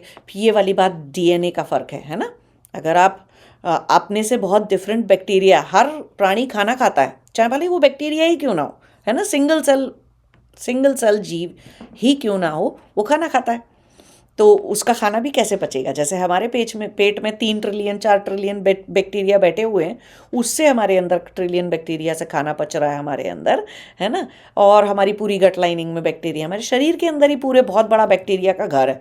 तो हमारे अंदर एक अलग तरह का बैक्टीरिया का इकोसिस्टम है। ठीक, तो जिस जीव जंतु का डीएनए आपसे बहुत दूर है, और आपके ऊपर उनके बैक्टीरियाओं का आपके बैक्टीरिया पे कोई खास असर नहीं पड़ने वाला है। ठीक, आपके बैक्टीरिया उसको झेल लेंगे, क्योंकि वो एक बहुत ही नीची प्रजाति है, लोअर लेवल का प्राणी है, तो वो आपके खाने के लिए बहुत अच्छा है। तभी तो आप दही खा लेते हो। दही में जो बैक्टीरिया है लैक्टोज बेसिलस, वो बहुत सारे लोगों को जो है, या दूध में है लैक्टोज बेसिलस, तो इस तरह से जो वो बैक्टीरिया है वो हमारे लिए अच्छा है। तो अन्य प्राणियों को क्यों नहीं अच्छा समझा जाता खाने के लिए? तो अगर इस पे साइंटिफिक दृष्टि से बात करेंगे, तो भाई वो हमसे बहुत दूर है। जैसे मछली, कोई भी सी फूड है, या कोई भी जो है क्या बोलते हैं, मछली है, या फ्रेश वाटर का की कोई भी मछली है, या कोई भी सी फूड वाली कोई भी चीज़ है, तो वो हमारे लिए सबसे अच्छा है। क्यों? उनके अंदर जो, वो लोग क्या खाते हैं, बहुत सारे लोग समुद्री वो खाते हैं, समुद्र में जो पेड़ पौधे होते हैं वो खाते हैं, या समुद्र में ही जो जीव हैं उन्हें खाते हैं। पानी के सारे जीव पानी में ही चीज़ों को खाते हैं, वो धरती पे निकल के थोड़ी आते हैं गाय भैंस बकरी खाने के लिए या अंडे खाने के लिए। वो जल में रहते हैं, तो जल की ही चीज़ें खाते हैं, है ना। तो कोई भी तरह का जलचर चीज़ होती है, वो हमारे शरीर के लिए सबसे अच्छी होती है खाने में, क्योंकि उसके अंदर जो बैक्टीरिया का सिस्टम है, इकोसिस्टम है, वो हमारे अंदर के बैक्टीरिया और आंतों की इकोसिस्टम को बिगाड़ता नहीं है, और सबसे आसानी से डाइजेस्ट होने वाली, पच जाने वाली चीज़ है ना। जितना जटिल कॉम्प्लेक्स जानवर आप खाओगे, वो हमारे शरीर को पचाने के लिए भी डिफ़िकल्ट होगा साइंटिफिक दृष्टि से, और वो चीज़ हमारे अंदर का इकोसिस्टम भी बिगाड़ेगी। ये सब सिर्फ शरीर के लेवल की बात हो गई, लेकिन फिर शरीर का इकोसिस्टम बिगड़ेगा तो कहाँ से तेजस और ओजस बनाओगे? तो स्पिरिचुअल जर्नी कैसे चलोगे? नहीं चल पाओगे। तो इसीलिए कुछ जानवर अच्छे होते हैं, कुछ। अगर पूरा वो पढ़ोगे, गरुड़ पुराण आप पढ़ोगे, तो गरुड़ पुराण में पीछे जो आयुर्वेद लिखा हुआ है, उन्होंने आयुर्वेद की जो सारी डिटेल्स लिखी हुई हैं, उसमें आप देखोगे गाय को उन्होंने कौन से तरह का जानवर बताया, वैश्य जानवर है। हम ब्राह्मण क्षत्रिय वैश्य शूद्र, ऐसे 4 तरह की चेतना के स्तर की जब हम बात करें, तो 4 तरह की जो चेतना का स्तर है, तो उन्होंने कहा गाय का जो चेतना का स्तर होता है वो वैश्य है। गाय का उपयोग मनुष्य किस रूप में करते हैं? वैश्य, मतलब कि माता लक्ष्मी सब तरह से धन धान्य देगी गाय आपको। उसके गोबर से कितनी सारी चीज़ें हो जाएंगी, उसके दूध से कितना सारा घी निकल आएगा, पनीर बन जाएगा, दही बन जाएगा, छाछ बन जाएगा, और उसके गोमूत्र से बहुत सारी दवाइयाँ बन जाएंगी, औषधियाँ बन जाएंगी। तो वो हर तरह से वैश्यकारी गाय को वैश्य बोला गया। और उस गाय के दूध से भी ज़्यादा, गाय से भी ज़्यादा उन्होंने जो जानवर में चेतना के स्तर पे जो जानवर है, वो उन्होंने बोला कि ब्राह्मण कौन सी चेतना का जानवर है। तो आप गरुड़ पुराण पढ़ोगे तो उसमें लिखा हुआ है बकरी। बकरी जो है वो ब्राह्मण वर्ण की मानी जाती है जानवर, गाय वैश्य वर्ण का जानवर माना जाता है। तो बकरी का दूध जो है वो बहुत सारी ऐसी बीमारियां हैं मनुष्य के अंदर जिनका इलाज सिर्फ बकरी के दूध से होता है, गाय के दूध से नहीं होता। गाय के दूध से आप स्वस्थ हैं तो स्वास्थ्य को मेंटेन कर लेंगे आप। तो जैसे कि तुलसी का पौधा है तो वो हरा धनिया खाओगे तो स्वास्थ्य मेंटेन हो जाएगा। हरा धनिया ऐसी कोई औषधि, इतनी ऐसी औषधि के लेवल की चीज़ नहीं है जितना तुलसी है, या ब्राह्मी है ना। तो ब्राह्मी खाओगे तो अलग तरह की, तो जैसे प्लांट किंगडम को पूरे ब्राह्मण क्षत्रिय वैश्य शूद्र चेतना और गुणों के लेवल पे डिवाइड किया हुआ है, ऐसे ही उन्होंने जानवरों को भी डिवाइड किया हुआ है। तो डिवीजन में देखोगे कि बकरी के दूध से इलाज होते हैं बहुत सारे, है ना। और जिन बच्चों को जन्मजात कुछ चीज़ें बीमारियां होती हैं तो वो होती हैं। अब इस बात को और थोड़ा डिटेल में अगर आप रिसर्च करोगे तो आपको मिल जाएगा। बकरी के दूध पे बहुत सारी रिसर्च हो रखी है, आप गूगल स्कॉलर में या उसमें सर्च करोगे तो रिसर्च मिल जाएगी आपको, ठीक है। तो इसको निर्धारित करने का कि कौन सा पशु खाएं कौन सा ना खाएं, उसका आधार क्या है। शरीर एक आधार है आपका, मनुष्य की संरचना एक आधार है, बैक्टीरिया एक आधार है ना। और कितना दूर, किससे कितना दूर डीएनए है, और क्या चीज़ खाने से क्या नहीं होता है, क्या हो जाता है, वो सब एक आधार है। और पशु की बात आप कहाँ क्या का की सिर्फ बात नहीं है। आप देखो कि दूध में कितने सारे, एक और कमेंट है उसका भी आंसर हो जाएगा कि दूध के ऊपर उन्होंने लिखा है कि यो मेरा कि हरियाणा दूध दही घी है खाना और हरियाणा, कुछ तो ऐसा कमेंट है एक। तो उन्होंने बोला है कि ऐसे बोला जाता था।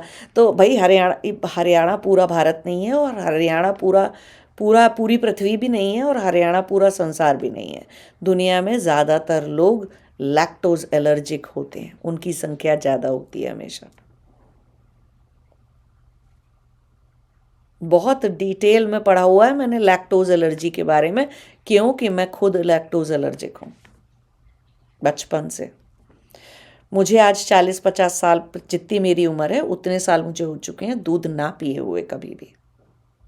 मैं दूध पचा नहीं सकती, और ये सिर्फ मेरी हालत नहीं है, भारत के अंदर पब्लिश्ड डाटा है कि 44% भारतीय लैक्टोज बेसिलाई नहीं पचा सकते। उनकी गट में वो बैक्टीरिया रहता ही नहीं है, हमारे अंदर वो बैक्टीरिया नहीं पाया जाता। तो अगर हम वो दूध पी लेते हैं, या बहुत ज़्यादा दही भी खा लें अगर, या पनीर खा लिया हमने, दूध से बनी कोई भी चीज़ खा ली अगर हमने, बस हो गया काम हमारा। 2-4 दिन तक हमें डायरिया ही होता रहेगा और पेट दर्द होता रहेगा हमारा। तो ऐसे बहुत सारे लोग हैं इस तरीके से। और ऐसा नहीं आज से 50 साल पहले की आप बात समझो कि कितने ज़्यादा दूध शुद्ध था। चलो आज तो फिर भी इंजेक्शन लग रहे हो, क्या हो रहा है। 50 साल पहले थोड़ी हो रहा था, 1975 में ऐसा जब मैं पैदा हुई थी कि इंजेक्शन लगते थे या क्या होता। शुद्ध, बहुत ही शुद्ध खाना पीना हुआ करता था, तब से दूध नहीं बचता है। और मेरे घर में मेरे बेटे को भी नहीं होता है, मेरा बेटा भी बिल्कुल, क्योंकि माँ के अंदर वो बैक्टीरिया नहीं है, तो गट से जाएगा नहीं, प्लेसेंटा से जाएगा नहीं बच्चा पैदा करने के टाइम पे, तो बच्चे को उस चीज़ की आदत पड़ेगी नहीं, तो बस बच्चा भी वो चीज़ नहीं पचा सकता। लैक्टोज एलर्जिक माओ के बच्चे भी लैक्टोज एलर्जिक होते हैं, हेरिडिटरी चलती है वो चीज़। तो ऐसे समझना कि सब लोग दूध घी पी के और दूध घी खा के जी सकते हैं, नहीं, ऐसे नहीं है। दुनिया में ज़्यादातर लोग, बहुत सारे लोग लैक्टोज एलर्जिक हैं। ऐसे बहुत सारे लोगों को प्लांट्स में बहुत सारी चीज़ों से एलर्जी होती है। बहुत सारे लोग पालक नहीं पचा सकते, बहुत सारे लोग पालक और टमाटर का कॉम्बिनेशन नहीं पचा सकते, है ना। बहुत सारे लोगों को छोले चने राजमे में प्रॉब्लम होती है। तो ऐसे बहुत सारे तरह की एलर्जियाँ होती हैं। ये कोई एक सब प्रेस्क्रिप्शन वाली चीज़ें नहीं है ये, है ना। तो ये सारी चीज़ें। फिर इन्होंने लिखा है कि क्या आधार है, और पशुओं को खाने में किसी की हत्या करना, उसको कष्ट देना या हिंसा करना माना जाता है। हाँ, वो तो पेड़ प्लांट्स के लिए भी माना जाता है। आप धनिया काट रहे हैं, काट डाली धनिये की सारी डालियाँ, पुदीना काट रहे हैं, प्राण थे, है ना। अभी मैंने बताया ना, जो बीज के अंदर कौन सी आत्माएं हैं, अनुसूय आत्माएं रहती हैं। ऐसे ही सभी प्लांट किंगडम के अंदर एक भी एक पौधा, चाहे वो बेकार का हो, काम का हो, खाने का हो, छोटा हो बड़ा हो, कैसी हरी पत्ती का हो, लाल पत्ती का हो, पीली पत्ती का हो, कैसे भी तरह का प्लांट पौधा हो, सब में आत्माएं रहती हैं। हर प्लांट एक जीव है, प्लांट उसका शरीर है, पेड़ पौधा शरीर है उसका, लेकिन उसके अंदर एक आत्मा रहती है। तो आपने उसको गोभी मूली गाजर कुछ भी खाओ, आत्मा ही रहती है उसके अंदर,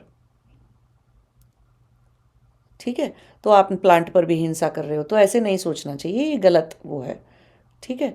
फिर हिंदुओं में कुछ धर्म में कुछ दिनों में मांसाहार करना वर्जित समझा जाता है और कुछ दिनों में नहीं। ये आपको अपने जन्मपत्री से पता लगेगा कि आपका, हाँ कुछ त्यौहार होते हैं, कुछ चीज़ें होती हैं, उस दिन हमें अपनी तमस नहीं बढ़ानी चाहिए, शरीर में गरिष्ठता नहीं बढ़ानी चाहिए। तो पूड़ी भी नहीं खानी चाहिए तो पूड़ी खाते रहते हैं सब लोग, ठीक है। तो तामसिक पना मत बढ़ाइए और वो मत करिए। तो इसीलिए मांसाहार कुछ दिनों में वर्जित कर दिया जाता है। या कुछ लोगों के ऊपर तमस का प्रभाव होता है, तो कुछ लोगों के ऊपर शनि भारी होता है ना। तो आपको आपकी जन्मपत्री देखोगे तो पता चल जाएगा कि आपके कौन से ग्रह भारी हैं। तो उन भारी ग्रहों, या आपने कौन से दिन जो है बुरे बुरे कैसे टाइप के कर्म कर रखे हैं, तो कौन सा दिन भारी है, कौन सा ग्रह भारी है, तो उस दिन आप कोशिश करिए कि आप एक और पुण्य कम करने का काम मत करिए। तो पाप तो नहीं बनेगा, लेकिन पुण्य थोड़े से क्षय होते ही होते हैं, तो वो नहीं होंगे। उस दिन बजाय किसी को खा लेने के, किसी पेड़ पौधे जीव जंतु को खा लेने के, आप कुछ चीज़ें दान कर दीजिए, है ना, उनका उनका पोषण कर दीजिए। तो इसलिए मना करते हैं। अब हिंसा मत करो, मांसाहार पाप है, हिंदू पंडित और पुरोहित कहते हैं। वे ऐसा क्यों कहते हैं, वो सदियों से लोगों को ऐसी शिक्षा क्यों देते हैं? अरे कई बार पुराने ज़माने में ऐसा होता होगा कि लोग हिंसा कर करके थोड़ी सी हिंसा सीख जाते होंगे, तो वो मना करते रहते हैं। और हिंदू पंडित और पुरोहित जो हैं, वो जब आप मंदिर जा रहे हैं या कुछ इस तरीके के काम करके जा रहे हैं, तो हिंसा करके मत जाइए। लेकिन जो ऐसी शिक्षा वो समाज को देते रहते हैं, भाई वो चाहते हैं कि सब लोग सात्विक जीवन जी के और थोड़े सत्व की तरफ और ऐसा ध्यान रख लें। बट क्या आज का समाज ऐसा है? क्या आज की दुनिया ऐसी है? क्या समाज में पुलिस वाले हम निकाल दें, क्या उनको कह दें, या आर्मी वालों को घर बैठा दें, हम उनको कह दें कि भाई कोई रक्षा मत करो, सब लोग मांसाहार मत करो? आर्मी वाले बहुत करते हैं, है ना, उनको वो सब कुछ प्रोटीन के लिए उनके लिए ज़रूरी है। कुछ लोग इस बात पर भी थोड़े से चिढ़ जाते हैं कि क्या प्रोटीन प्रोटीन लगा रखा है। पहले के ज़माने में आयुर्वेद तो कोई प्रोटीन की बात नहीं करता। तो ठीक है, आयुर्वेद की भाषा में अगर हम बात करना शुरू कर दें, तो धातुओं की बात करना शुरू कर देंगे। सप्त धातु होती है, तो सप्त धातु होती है आयुर्वेद के अंदर। तो अगर हम उस दृष्टि से बात करना शुरू कर दें, तो क्या धातु जो है, तो सबको समझ में नहीं आएगा ना, इसीलिए प्रोटीन प्रोटीन कर लेते हैं, धातुओं की बात नहीं करते। वरना अस्थि, रस, मज्जा, रक्त, ये सब धातुएं हैं ना, तो धातुओं के पॉइंट ऑफ व्यू से बात, टर्मिनोलॉजी चेंज कर सकते हैं। तो ये है। तो अब वो बोलते हैं कि मांसाहार राक्षसी भोजन है। नहीं, मांसाहार कोई राक्षसी भोजन नहीं है। और सतयुग होगा, वो सतयुग की शिक्षाएं हैं। जैसे कई बार मैंने आपको बोला ना कि धर्म के अंदर धर्म की स्मृतियाँ लिखी जाती हैं, जो कि देश काल समय के अनुसार चेंज हो जाती हैं। अब जब सतयुग है, तो ऑलमोस्ट सारे ही लोग ऐसे समाधि के करीब की अवस्थाओं वाले लोग हैं, बहुत ही धार्मिक लोग हैं। तो उनको क्या ज़रूरी है कि मांसाहार खाएं या ऐसा कुछ करें? उनकी भोजन की ही ज़रूरत बहुत कम है। कलयुग में शरीर रह रहा है आपका, तो अलग तरीके से धर्म की स्मृतियाँ, देश काल समय बदलेगा तो नियम कानून, रहना खाना पीना सब बदलना पड़ेगा, है ना। आप कितने सारे जो है वेजिटेरियन में भी आज की डेट में, एक तो इतना कम वेजिटेरियन है, इतना कम एग्रीकल्चर पूरा दुनिया में होता है कि बहुत सारे केमिकल्स खा जाते हैं अपन लोग उसके चक्कर में। तो ये सारी चीज़ें ध्यान रखिए। और अलग देश काल रहेगा, अलग युग रहेगा, तो होगा। और राक्षसी भोजन है, राक्षस होंगे जो मनुष्य खा जाते होंगे या कुछ करते होंगे। किसी भी मनुष्य को काट कर अगर अपने आसपास कहीं रखोगे, तो उससे और बड़े हिंसक जानवर आपके घर में या कहीं पे अटैक कर देते होंगे, आ जाते होंगे पास में, है ना, मांस की स्मेल से। अभी मॉडर्न ज़माने में अभी कहाँ किसी के घर कोई शेर आ जाएगा? अगर आपने एक चिकन काट के फ्रिज में रख लिया तो नहीं आएगा ना। तो वो पुरानी ज़माने की धर्म स्मृतियाँ हैं, वो समय के साथ बदलनी चाहिए, नहीं नहीं लिखी, नहीं बदली गई। तो अभी बता रहे हैं आपको जो चीज़ें हैं जैसे हैं। अभी एक और कमेंट है, वो दूध दही हरियाणा वाला, वो मैंने आपको बता दिया कि बहुत सारे इंडिविजुअल्स उस डाइट पे बहुत स्ट्रांग होते हैं। हाँ, अगर आपका शरीर ऐसा है कि आप दूध दही की डाइट लेके और आप हरियाणा को बिलोंग करते हैं और आपको कोई लैक्टोज एलर्जी नहीं है और आप बढ़िया जी सकते हैं, तो भगवान की कसम वही खाइए जिससे शरीर का पोषण होता हो, जिससे जो आपके शरीर की, जिस जगह आप पैदा हुए हैं, जो आपके शरीर की प्रवृत्तियां हैं, जिस तरह की प्रकृति नेचर के बैक्टीरिया के साथ आपके शरीर की का कॉन्स्टिट्यूशन है, बस वही खाना चाहिए आपको। अगर आप कोस्टल एरिया में रहते हैं, केरला में, उड़ीसा में और नीचे के समुद्री इलाकों में, और सी फूड खाकर वो फ्रेश वाटर फिश भी नहीं खाते, उनको फ्रेश वाटर फिश नहीं पचती है बहुत सारे लोगों को, है ना, तो वो सी फूड पर ही जिंदा रहते, तो सी फूड खाइए। जो खाकर जैसी जहाँ रहते हैं, जहाँ जन्म हुआ, जहाँ पे आज आपका शरीर है, ठीक हो सकता है आप तक कोस्टल एरिया में पैदा हुए थे और बचपन में 2-3-4 साल रहे थे, अब उसके बाद आप पहाड़ों में रहते हैं, तो पहाड़ वाली चीज़ खाइए जहाँ शरीर रहेगा, ठीक। वहाँ की, जहाँ आपको 8-10 साल से ज़्यादा रहना पड़ रहा है, रह रहे हैं आप, आज के आसपास की जितनी चीज़ें हैं बस वही आप ग्रहण कर सकते हैं। वहीं की तत्वों से, प्रकृति की, नेचर की चीज़ों से, चाहे वो वहीं के जानवरों से, वहीं की मछलियों से, चीज़ों से आपके शरीर का कॉन्स्टिट्यूशन बन जाएगा। तो वही बनाना चाहिए जो आपके आसपास है। इम्पोर्ट करी हुई बहुत दूर दूर से आने वाली चीज़ों को मत खाइए जो वहाँ पर सीजनल उगती नहीं है या मिलती नहीं है।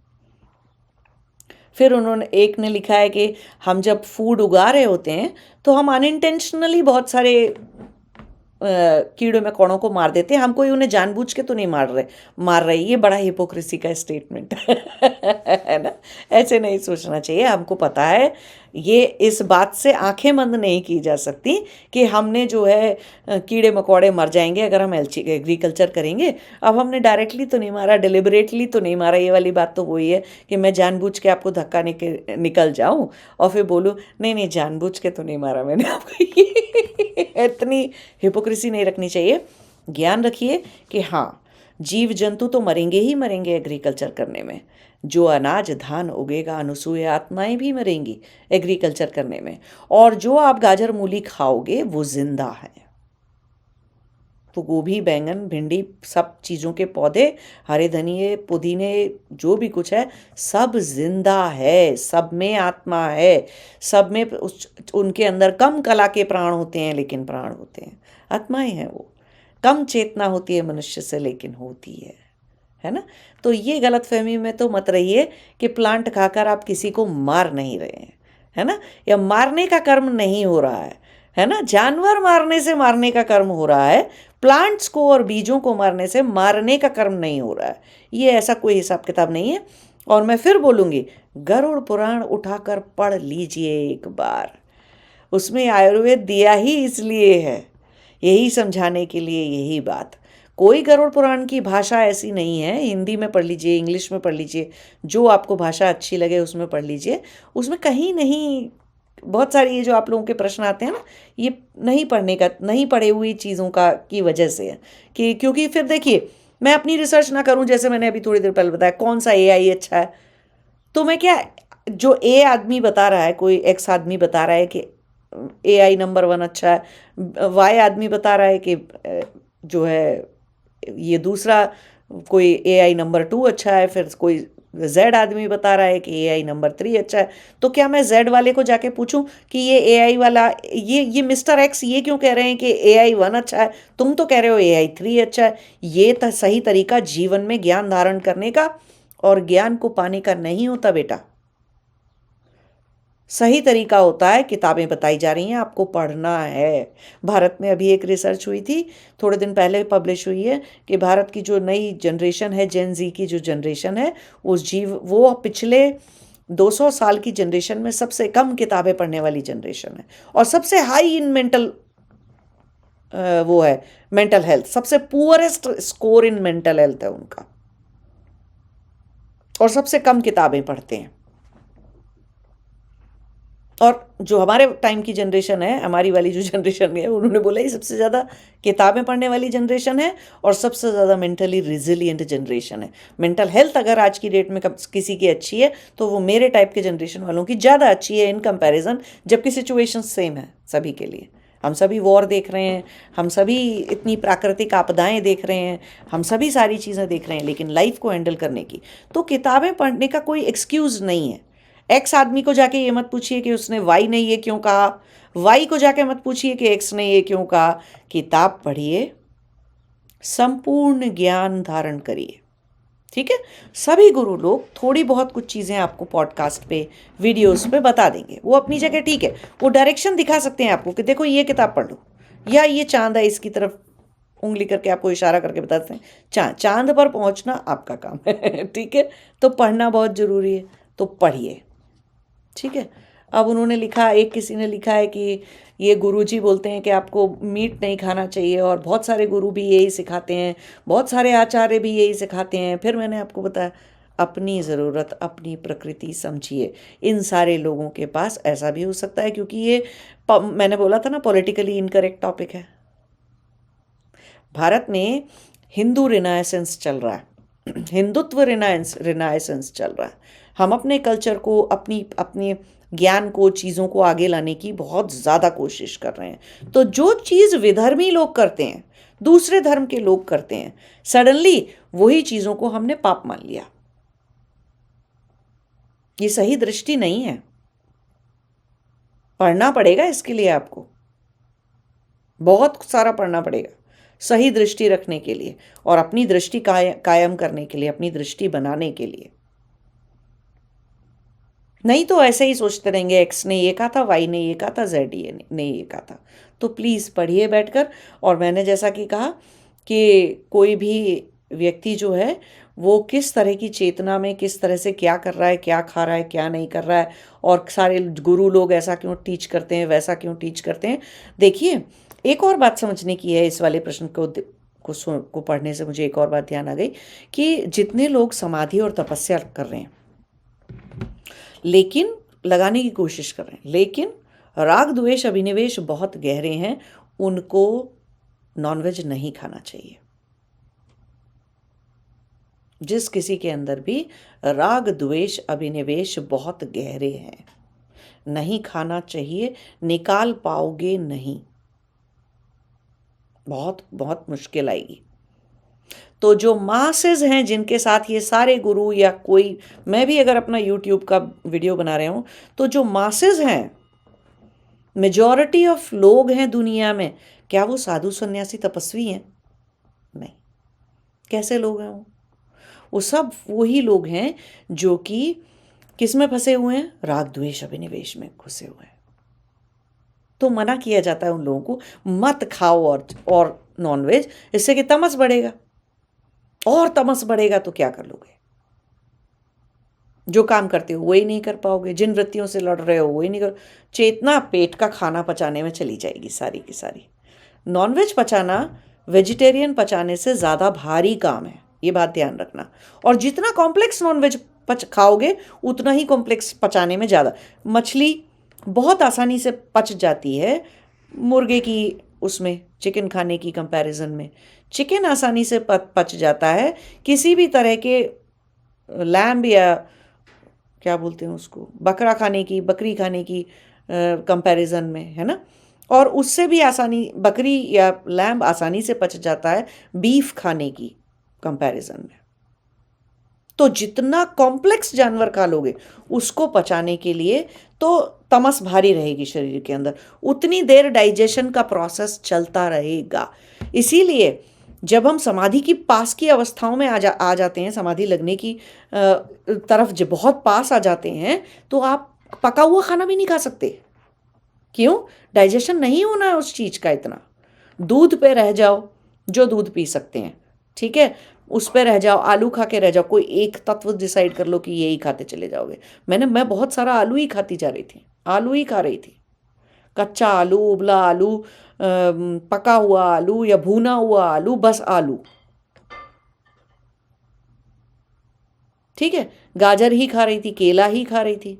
तो कितनी ऐसी सारी चीज़ें हैं, जब आप समाधि के इतना पास आ जाते हो तब आपकी बुद्धि में खुद ही आ जाता है, क्यों परेशान हो रहे हो अभी से, कि तब आएगा समाधि, तब लगेगी, तब हम क्या खाएंगे। अरे खा लोगे, पहले अभी आज की चिंता करो। आज जैसा जीवन है, आज जैसे कर्म है, सिर्फ उतना ही ध्यान रखना है आपको। समाधि इस जन्म में नहीं लगी तो अगले जन्म के लिए वो ज्ञान की जरूरत नहीं है, अगले जन्म में आ जाएगा, फिर कोई गुरु मिल जाएंगे। आप इतने लायक होगे तो आपको गुरु मिल जाएंगे, आपको अच्छे से बता देंगे बेटा ये खा लो, ये मत खा लो। और समाधि के पास लगने वाली होती है तो आपके आसपास भी कोई लोग होने चाहिए, अकेले में नहीं लग जाता कुछ भी।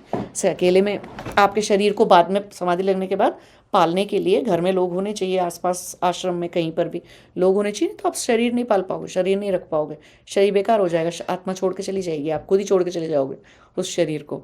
तो इतना सब आगे की सोचने की ज़रूरत नहीं है ना। और ये सारे गुरु लोगों के पास अब मैक्सिमम जनता जो है दुनिया में वो वही है जो इन्हीं चीज़ों से लड़ रही है, राग द्वेष अभिनिवेश से। तो मना कर देते हैं कई बार कि जिससे तमस और ना बढ़े और इतना समय जो है खाने के पाचन में दिमाग में ना चलता रहे, थोड़ा दिमाग में लेस वृत्तियाँ चले, लेस चीज़ चले, तो अच्छे से जीवन जी पाओगे। हल्का खाना खाओगे तो सबसे हल्का खाना सिर्फ खिचड़ी होता है, खा लो रोज़ जिससे पच जाए है ना, डिफरेंट डिफरेंट दालों की खिचड़ियाँ। फिर एक किसी ने प्रश्न किया है कि क्या प्लांट में आत्मा होती है? हाँ, प्लांट फील करते हैं, हाँ। इसके ऊपर तो अभी साइंटिफिक रिसर्च भी है, मिल जाएगी। प्लांट की सेल्स क्या पेन एक्सपीरियंस करती हैं? बिल्कुल करती हैं। और प्लांट की सेल्स दो तरह का पेन एक्सपीरियंस करती हैं। एक तो उन्हें काटोगे पुराने ज़माने में सारे लोगों को पता थी ये चीज़। मैंने अभी एबोरिजिनल यहाँ के ऑस्ट्रेलिया के जो एबोरिजिनल है उनके भी ज्ञान में, मैंने उनकी भी किताबों में ये चीज़ पढ़ी बैठ के, कि उनको पता होता था कि प्लांट को जैसे पत्ती तोड़ लिया आपने या गाजर निकाल ली है, कुछ भी ऐसा पौधा तोड़ा ना, तो वो पौधा इतना भयभीत हो जाता है, इतना दर्द फील करता है ना कि वो एक तरह का टॉक्सिन रिलीज करता है। उस टॉक्सिन को हमें ह्यूमंस को पचा नहीं सकते, तो कच्चा नहीं खाना चाहिए। जो भी पत्ते वाली सब्जियां हैं, जो भी ऐसी चीज़ें हैं ना जिसको हम सीधा काट देते हैं ऐसे करके, उनको ऐसे नहीं खाना चाहिए, कच्चा नहीं खाना चाहिए पत्ते वाली चीज़ों को, हरी चीज़ों को। तो वो हमेशा बोलते थे इसको बहुत अच्छे से पकाओ, क्योंकि इसमें जो टॉक्सिन बन गया ना, जो टैनिन बोलते हैं, टॉक्सिन बोलते हैं उसको, प्लांट सेल्स के अंदर, वो ह्यूमन की गट को डिस्टर्ब करता है, हमारी इंटेस्टाइन को डिस्टर्ब करता है, हम उसे पचा नहीं सकते। तो इसीलिए बोलते थे कि हरी पत्ते वाली चीज़ों को बहुत अच्छे से पचा लो, वो कर दो, पका दो इन्हें, है ना, नहीं तो हम नहीं खा पाएंगे। तो वो वही चीज़ थी कि वो पेन एक्सपीरियंस करते हैं तो एकदम से टॉक्सिन रिलीज कर देते हैं प्लांट्स, सारे हरे प्लांट्स करते हैं ये वाली चीज़, है ना। Are plant sensitive to an emotional like other living creatures as animals? हाँ, सच बात है ये। वो कौन से जापानीज साइंटिस्ट है ना, वो तो इस लेवल तक सेंसिटिव और वो होते हैं। आप देखोगे, खुद अपने अनुभव से देखना ये वाली चीज़। घर में जिनके बहुत सारी लड़ाई होती है, चीखना चिल्लाना, पति पत्नी है या जो भी कोई भाई बहन है या कुछ भी है, तो कोई भी रिश्ते में रह रहे हो आप, डजेंट मैटर, उनके घर में जहाँ बहुत रोज रोज तनातनी होती रहती है, अपशब्द बोलते रहते हैं लोग, गाली बकते रहते हैं एक दूसरे को, बहुत लड़ाई होती है, उस घर के अंदर के प्लांट्स जिंदा नहीं रहते, इंडोर प्लांट्स जिंदा नहीं रहते वहाँ। हर थोड़े दिन में वहाँ प्लांट मरता है, कुछ अंदर जिंदा नहीं रहता। इसी के ऊपर वो जापानीज साइंटिस्ट की रिसर्च है, अभी ढूंढोगे ना राइस रिसर्च तो मिल जाएगी। वो चावल के दाने थे, उसने एक ऐसे रख दिए एक बीकर के अंदर, उसने साइंटिस्ट ने एक्सपेरिमेंट किया। वो उन चावल के दानों को रोज़ बोलता था कि मैं तुम बहुत अच्छे हो, तुम बहुत प्यारे हो, अच्छे अच्छे अच्छे शब्द उनको बोलता था, प्यार से उससे उनसे बात करता था। तो बहुत अच्छे सुंदर से पौधे अंकुरित हो गए उसमें से, चावल के दानों में से। और दूसरे बीकर के अंदर वो चावल के दानों को रोज भला बुरा सुनाता था, गाली बकता था उनको और बहुत ही बुरा उनका हाल करता था, और दोनों को अलग अलग कमरे में करता था, इससे एक तरफ से दूसरी तरफ की आवाज़ नहीं जाएगी। तो वो बस चावल के दाने सड़ गए, इतनी तमस ग्रहण कर ली उसने, तो सड़ गया वो बीज। सड़ना नहीं चाहिए था, ज़्यादा से ज़्यादा क्या होता, उगते नहीं, लेकिन उल्टा हो गया एक्चुअली। नॉट ओनली कि वो उगे नहीं, पौधा नहीं निकला उनमें से, वो सड़ गए। एक और चीज़ सर्च करो, इसी क्वेश्चन इसी बात के आंसर के ऊपर। साउंड फर्टिलाइजर भारतीय लोगों ने बनाया, भारतीय वैज्ञानिकों ने ढूंढा है वो, भारतीय वैज्ञानिकों ने बनाया है वो साउंड फर्टिलाइजर। क्यों? किस चीज़ से छुटकारा पाने के लिए? ये जो इतनी केमिकल खाद डाल डाल के इतने केमिकल्स खिला दिए हैं लोगों को कि उन्हें पता ही नहीं चल रहा कि कौन से क्या खा लेने से क्या बीमारी हुई जा रही है, कितने ज़्यादा लोगों को कैंसर और ये सब कुछ फैल रहा है। तो उन्होंने सोचा इतने गंदे खतरनाक केमिकल से छुटकारा कैसे पाएंगे, तो उन्होंने साउंड फर्टिलाइज़र बनाया। साउंड की अलग अलग फ्रीक्वेंसी, मंत्र की अलग अलग ध्वनियों से उन्होंने इतने स्वस्थ, इतने हाई न्यूट्रिशन वाले, इतने अच्छे पेड़ फल फूल पेड़ पौधे उगा लिए। कद्दू, इतना बड़ा कद्दू, इतनी बड़ी लौकी, इतना, और सिर्फ बड़ा नहीं साइज़ के अंदर, न्यूट्रिशनल वैल्यू और स्केल पे उसे चेक किया तो वो सबसे ज़्यादा निकला साउंड फर्टिलाइज़र से उगाई हुई चीज़ें।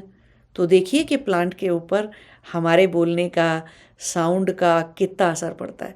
प्यार से बात करिए, वो पौधा फल फूल जाएगा। गालियाँ दीजिए, लड़िए उसके सामने, गंदा व्यवहार, चीत्कार करिए, पौधे मर जाते हैं। तो कितनी जानवर को इतना फ़र्क नहीं पड़ेगा। किसी कुत्ते, कोई किसी के घर में, आपके घर में कुत्ते और बिल्ली हैं, तो जरा देखिए मियाँ बीवी की लड़ाई का, या पति पत्नी में, या माँ बाप से में और बच्चों में, टीनेजर में लड़ाई का जानवर पे कितना असर पड़ता है। कोई खास असर नहीं पड़ता उसके ऊपर। वो कोने में घुस जाता है, अपना बैठा रहता है। वो जब खाना खाना होता है आ जाता है अपना, या ज़्यादा से ज़्यादा आप उसे पुचकार लोगे, आपके पास आ जाए, चलो उदास से दिख रहे हो, चलो मैं आ जाता हूँ आपके पास, ऐसा बिहेवियर तो करेगा। लेकिन वो उसकी जीवन या उसकी मृत्यु पर आपके लड़ाई झगड़े का बिल्कुल असर नहीं पड़ेगा। तो ज़्यादा सेंसिटिव नॉनवेज नहीं है, जानवर नहीं है, ज़्यादा सेंसिटिव प्लांट किंगडम है।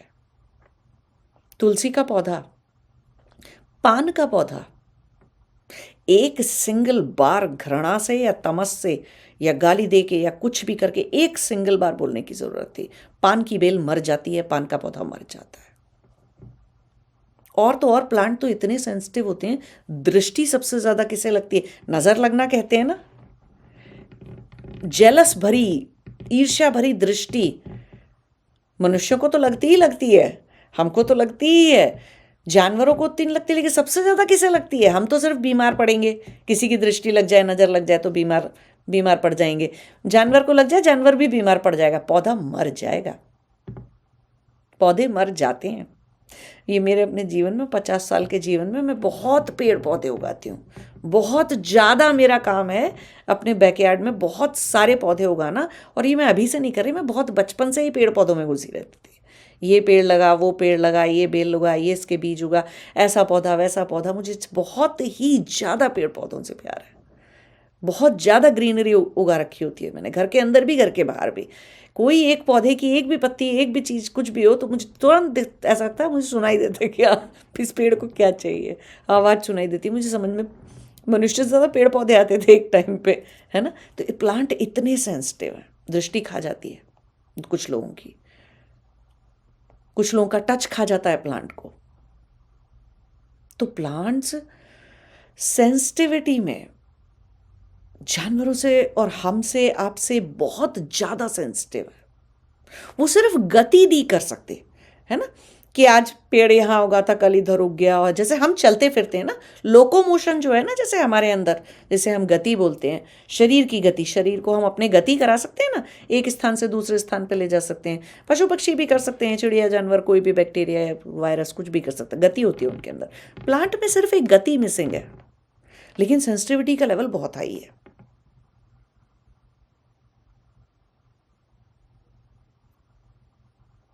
सारे जो हम खा नहीं पाते ना प्लांट्स, वो जो उनमें जो जहरीली जातियाँ हैं ना, और जो खतरनाक जातियाँ हैं प्लांट्स की, एक बार को सांप के जहर से बचा लिया जा सकता है आपको। प्लांट के जहर से, और ऐसे ऐसे घातक प्लांट होते हैं, उससे नहीं बचाया जा सकता आपको, मनुष्य को, ना जानवर को। सांप खा ले फिर भी उसके इंजेक्शन आते हैं, एंटी वेनम आता है, और बहुत सारी चीज़ें होती हैं, सांप के जहर उतारा जा सकता है। तो जानवर कोई उतना जहरीला, और मकड़ी होती है, जैसे ऑस्ट्रेलिया में सांप से ज़्यादा जहरीली मकड़ी है, कोबरा से और इन सबसे भी ज़्यादा जहरीली इतनी छोटी छोटी मकड़ियाँ हैं, जो अगर खा गई आपको तो आप गए, मरे अब आप। तो उन सब से भी बचा लेते हैं मनुष्य को। लेकिन जो जहरीली प्रजाति के प्लांट्स हैं, वो अगर आपके ने खा लिए, आपके अंदर लग गए, आपके शरीर पे लग गए कई बार, उसका टॉक्सिन नहीं निकाला जा सकता, उनसे नहीं बचाया जा सकता। तो प्लांट किंगडम हमसे कहीं ज़्यादा, और प्लांट किंगडम को स्टडी करिए, बहुत अच्छे से स्टडी करिए। उसमें ब्राह्मण वैश्य शूद्र प्लांट की भी कैटेगरी होती हैं, क्षत्रिय वैश्य शूद्र, वो सब कैटेगरीज स्टडी करिए। और एक और तरीका, एक और दृष्टिकोण होता है प्लांट को स्टडी करने का। कुछ ऐसे प्लांट होते हैं जो हमारी चेतना पर काम करते हैं, सीधे सीधे, जैसे ब्राह्मी है, चेतना पर काम करती है। कुछ ऐसे प्लांट होते हैं जो कि हमारे मस्तिष्क पर काम करते हैं, जैसे कि गूगल हो गया है, या कुछ ऐसी वटियाँ होती हैं जो हमारी याददाश्त को बढ़ाती हैं, या जो है दिमाग को तेज बनाती हैं। अश्वगंधा है, दिमाग को शांत ज़्यादा रखता है। तो ऐसी कुछ औषधियाँ होती हैं, तो ऐसे प्लांट होते हैं। तो चेतना पे काम करती है, कुछ मस्तिष्क लेवल पर, मेमोरी लेवल पर, और हमारे मनस लेवल पर काम करती हैं। कुछ इंद्रियों को ग्रहण करने के उसमें बनाती हैं, कुछ हमारे शरीर के पोषण के लिए ज़रूरी होती है, कुछ हमारी प्राण शक्ति को बढ़ाती हैं, है ना। जब सब जगह से बचा लोगे उल्टा सीधा एनर्जी का ड्रेन, तो कहीं पे तो प्लांट्स में भी बहुत सारी कैटेगरी, ये भी एक कैटेगरी है कि चार कोशाएं हैं हमारे पास। तीन कोशाओं को क्या पोषण, ओजस तेजस बनाना, और फिर उसके बाद चेतना को बढ़ाना।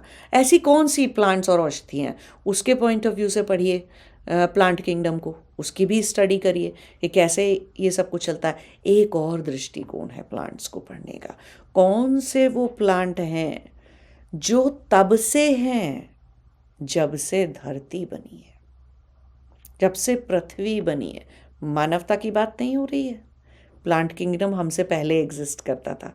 मनुष्य के एग्जिस्टेंस से ज़्यादा पुरानी एग्जिस्टेंस, जानवरों की एग्जिस्टेंस से ज़्यादा पुरानी एग्जिस्टेंस कौन सी है? प्लांट किंगडम की है। तो कौन सी वो प्लांट की कैटेगरीज हैं जिन्हें हम एंसेस्ट्रल प्लांट्स कहते हैं? फिर कौन सी ऐसी प्लांट की कैटेगरीज हैं जिनको हम ग्रैंडफादर प्लांट कहते हैं या ग्रैंड पेरेंट प्लांट कह देते हैं? फिर कौन सी ऐसी हैं जो पेरेंटल प्लांट्स कहलाते हैं? और कौन सी ऐसी कैटेगरीज हैं जिन्हें हम काटेंगे, उगाएंगे, रोज खाएंगे, ख़त्म हो जाएंगे? तो सबका प्रभाव मनुष्य शरीर पर, मनुष्य की चेतना पर, सारी चीज़ों पर कैसे कैसे पड़ता है। क्या खाया जा सकता है, क्या कब खाया जा सकता है, क्यों?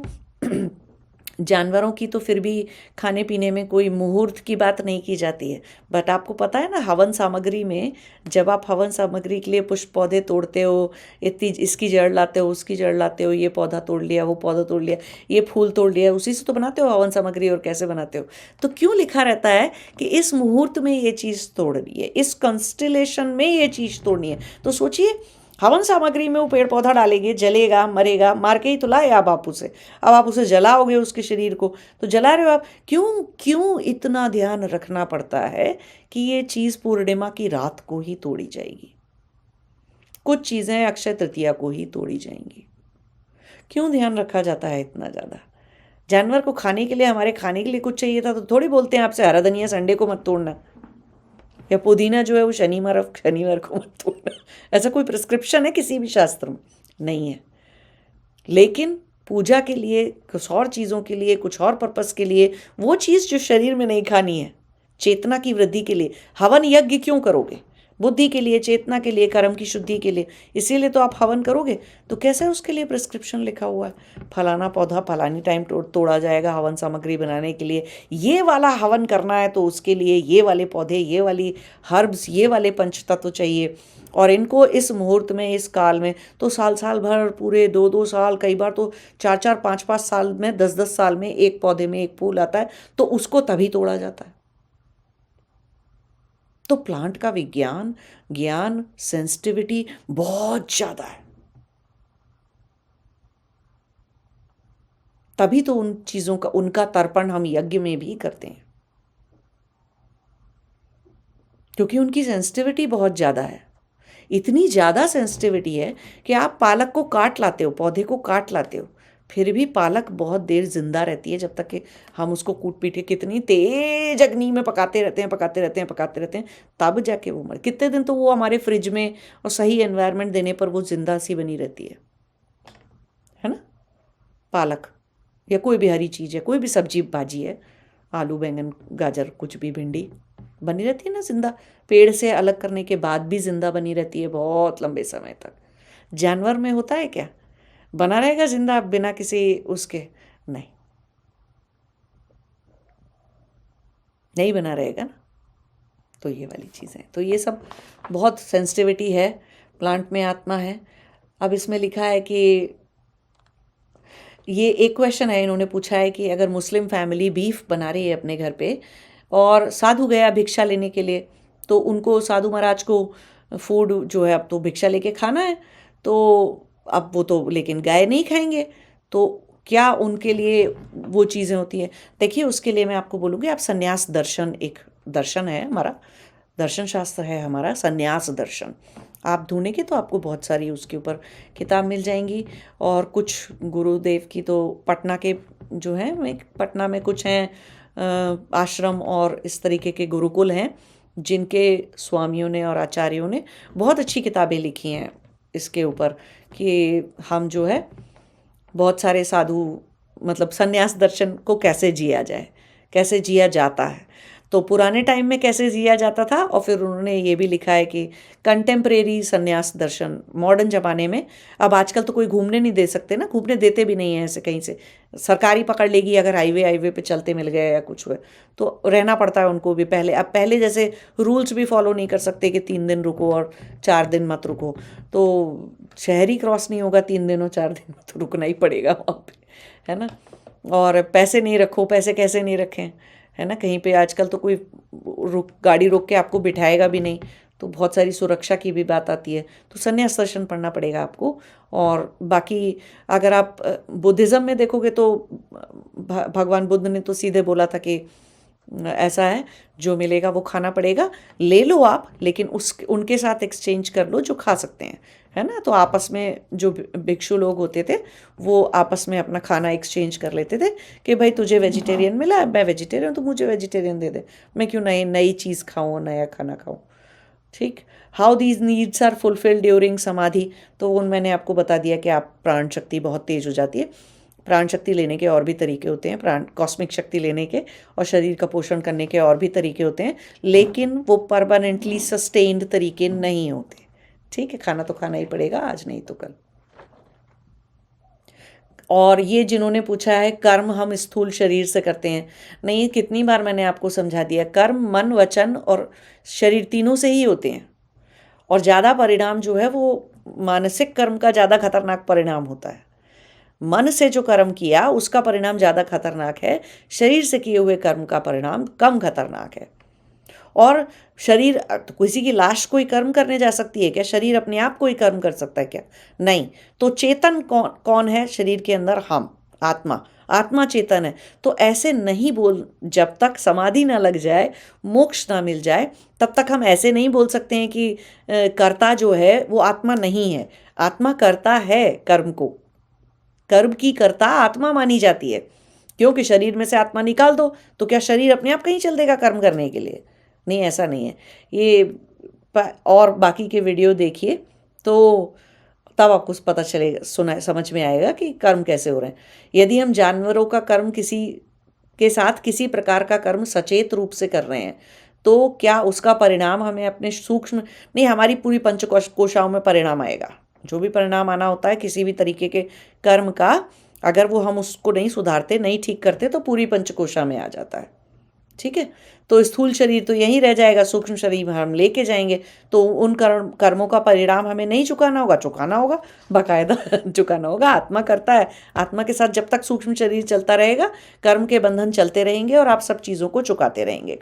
कर्म वो भी हैं कि आपने गाजर मूली और दाल खाई, कर्म वो भी हैं कि आपने फिश चिकन और जो भी कोई नॉनवेज खाया। कर्म दोनों ही तरीके के हैं, दोनों ही चीज़ों से लगातार कर्म बन रहे हैं, ठीक है। उतनी ही हिंसा एक हरे धनिये को काटने और सब चीज़ों में हो रही है शरीर के पालन के लिए, जितनी की हिंसा एक चिकन को या किसी बैक्टीरिया को मारने में या कीड़े को मारने में, एग्रीकल्चर करने में हो रही है।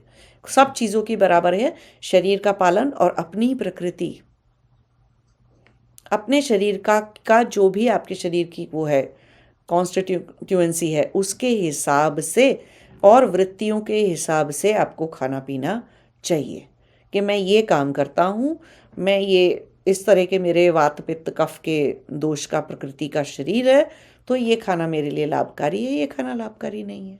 बस इतनी सी बात है। और बाकी रहे पाप पुण्य और दूसरे क्या कर रहे हैं और क्या नहीं कर रहे हैं, उसकी उतनी चिंता मत करिए। परमात्मा की लीला है, परमात्मा का संसार है, परमात्मा देखेगा अपने आप। कर्म खराब होंगे तो मनुष्य को वो नहीं मिलेगा जो मिलना चाहिए, है ना।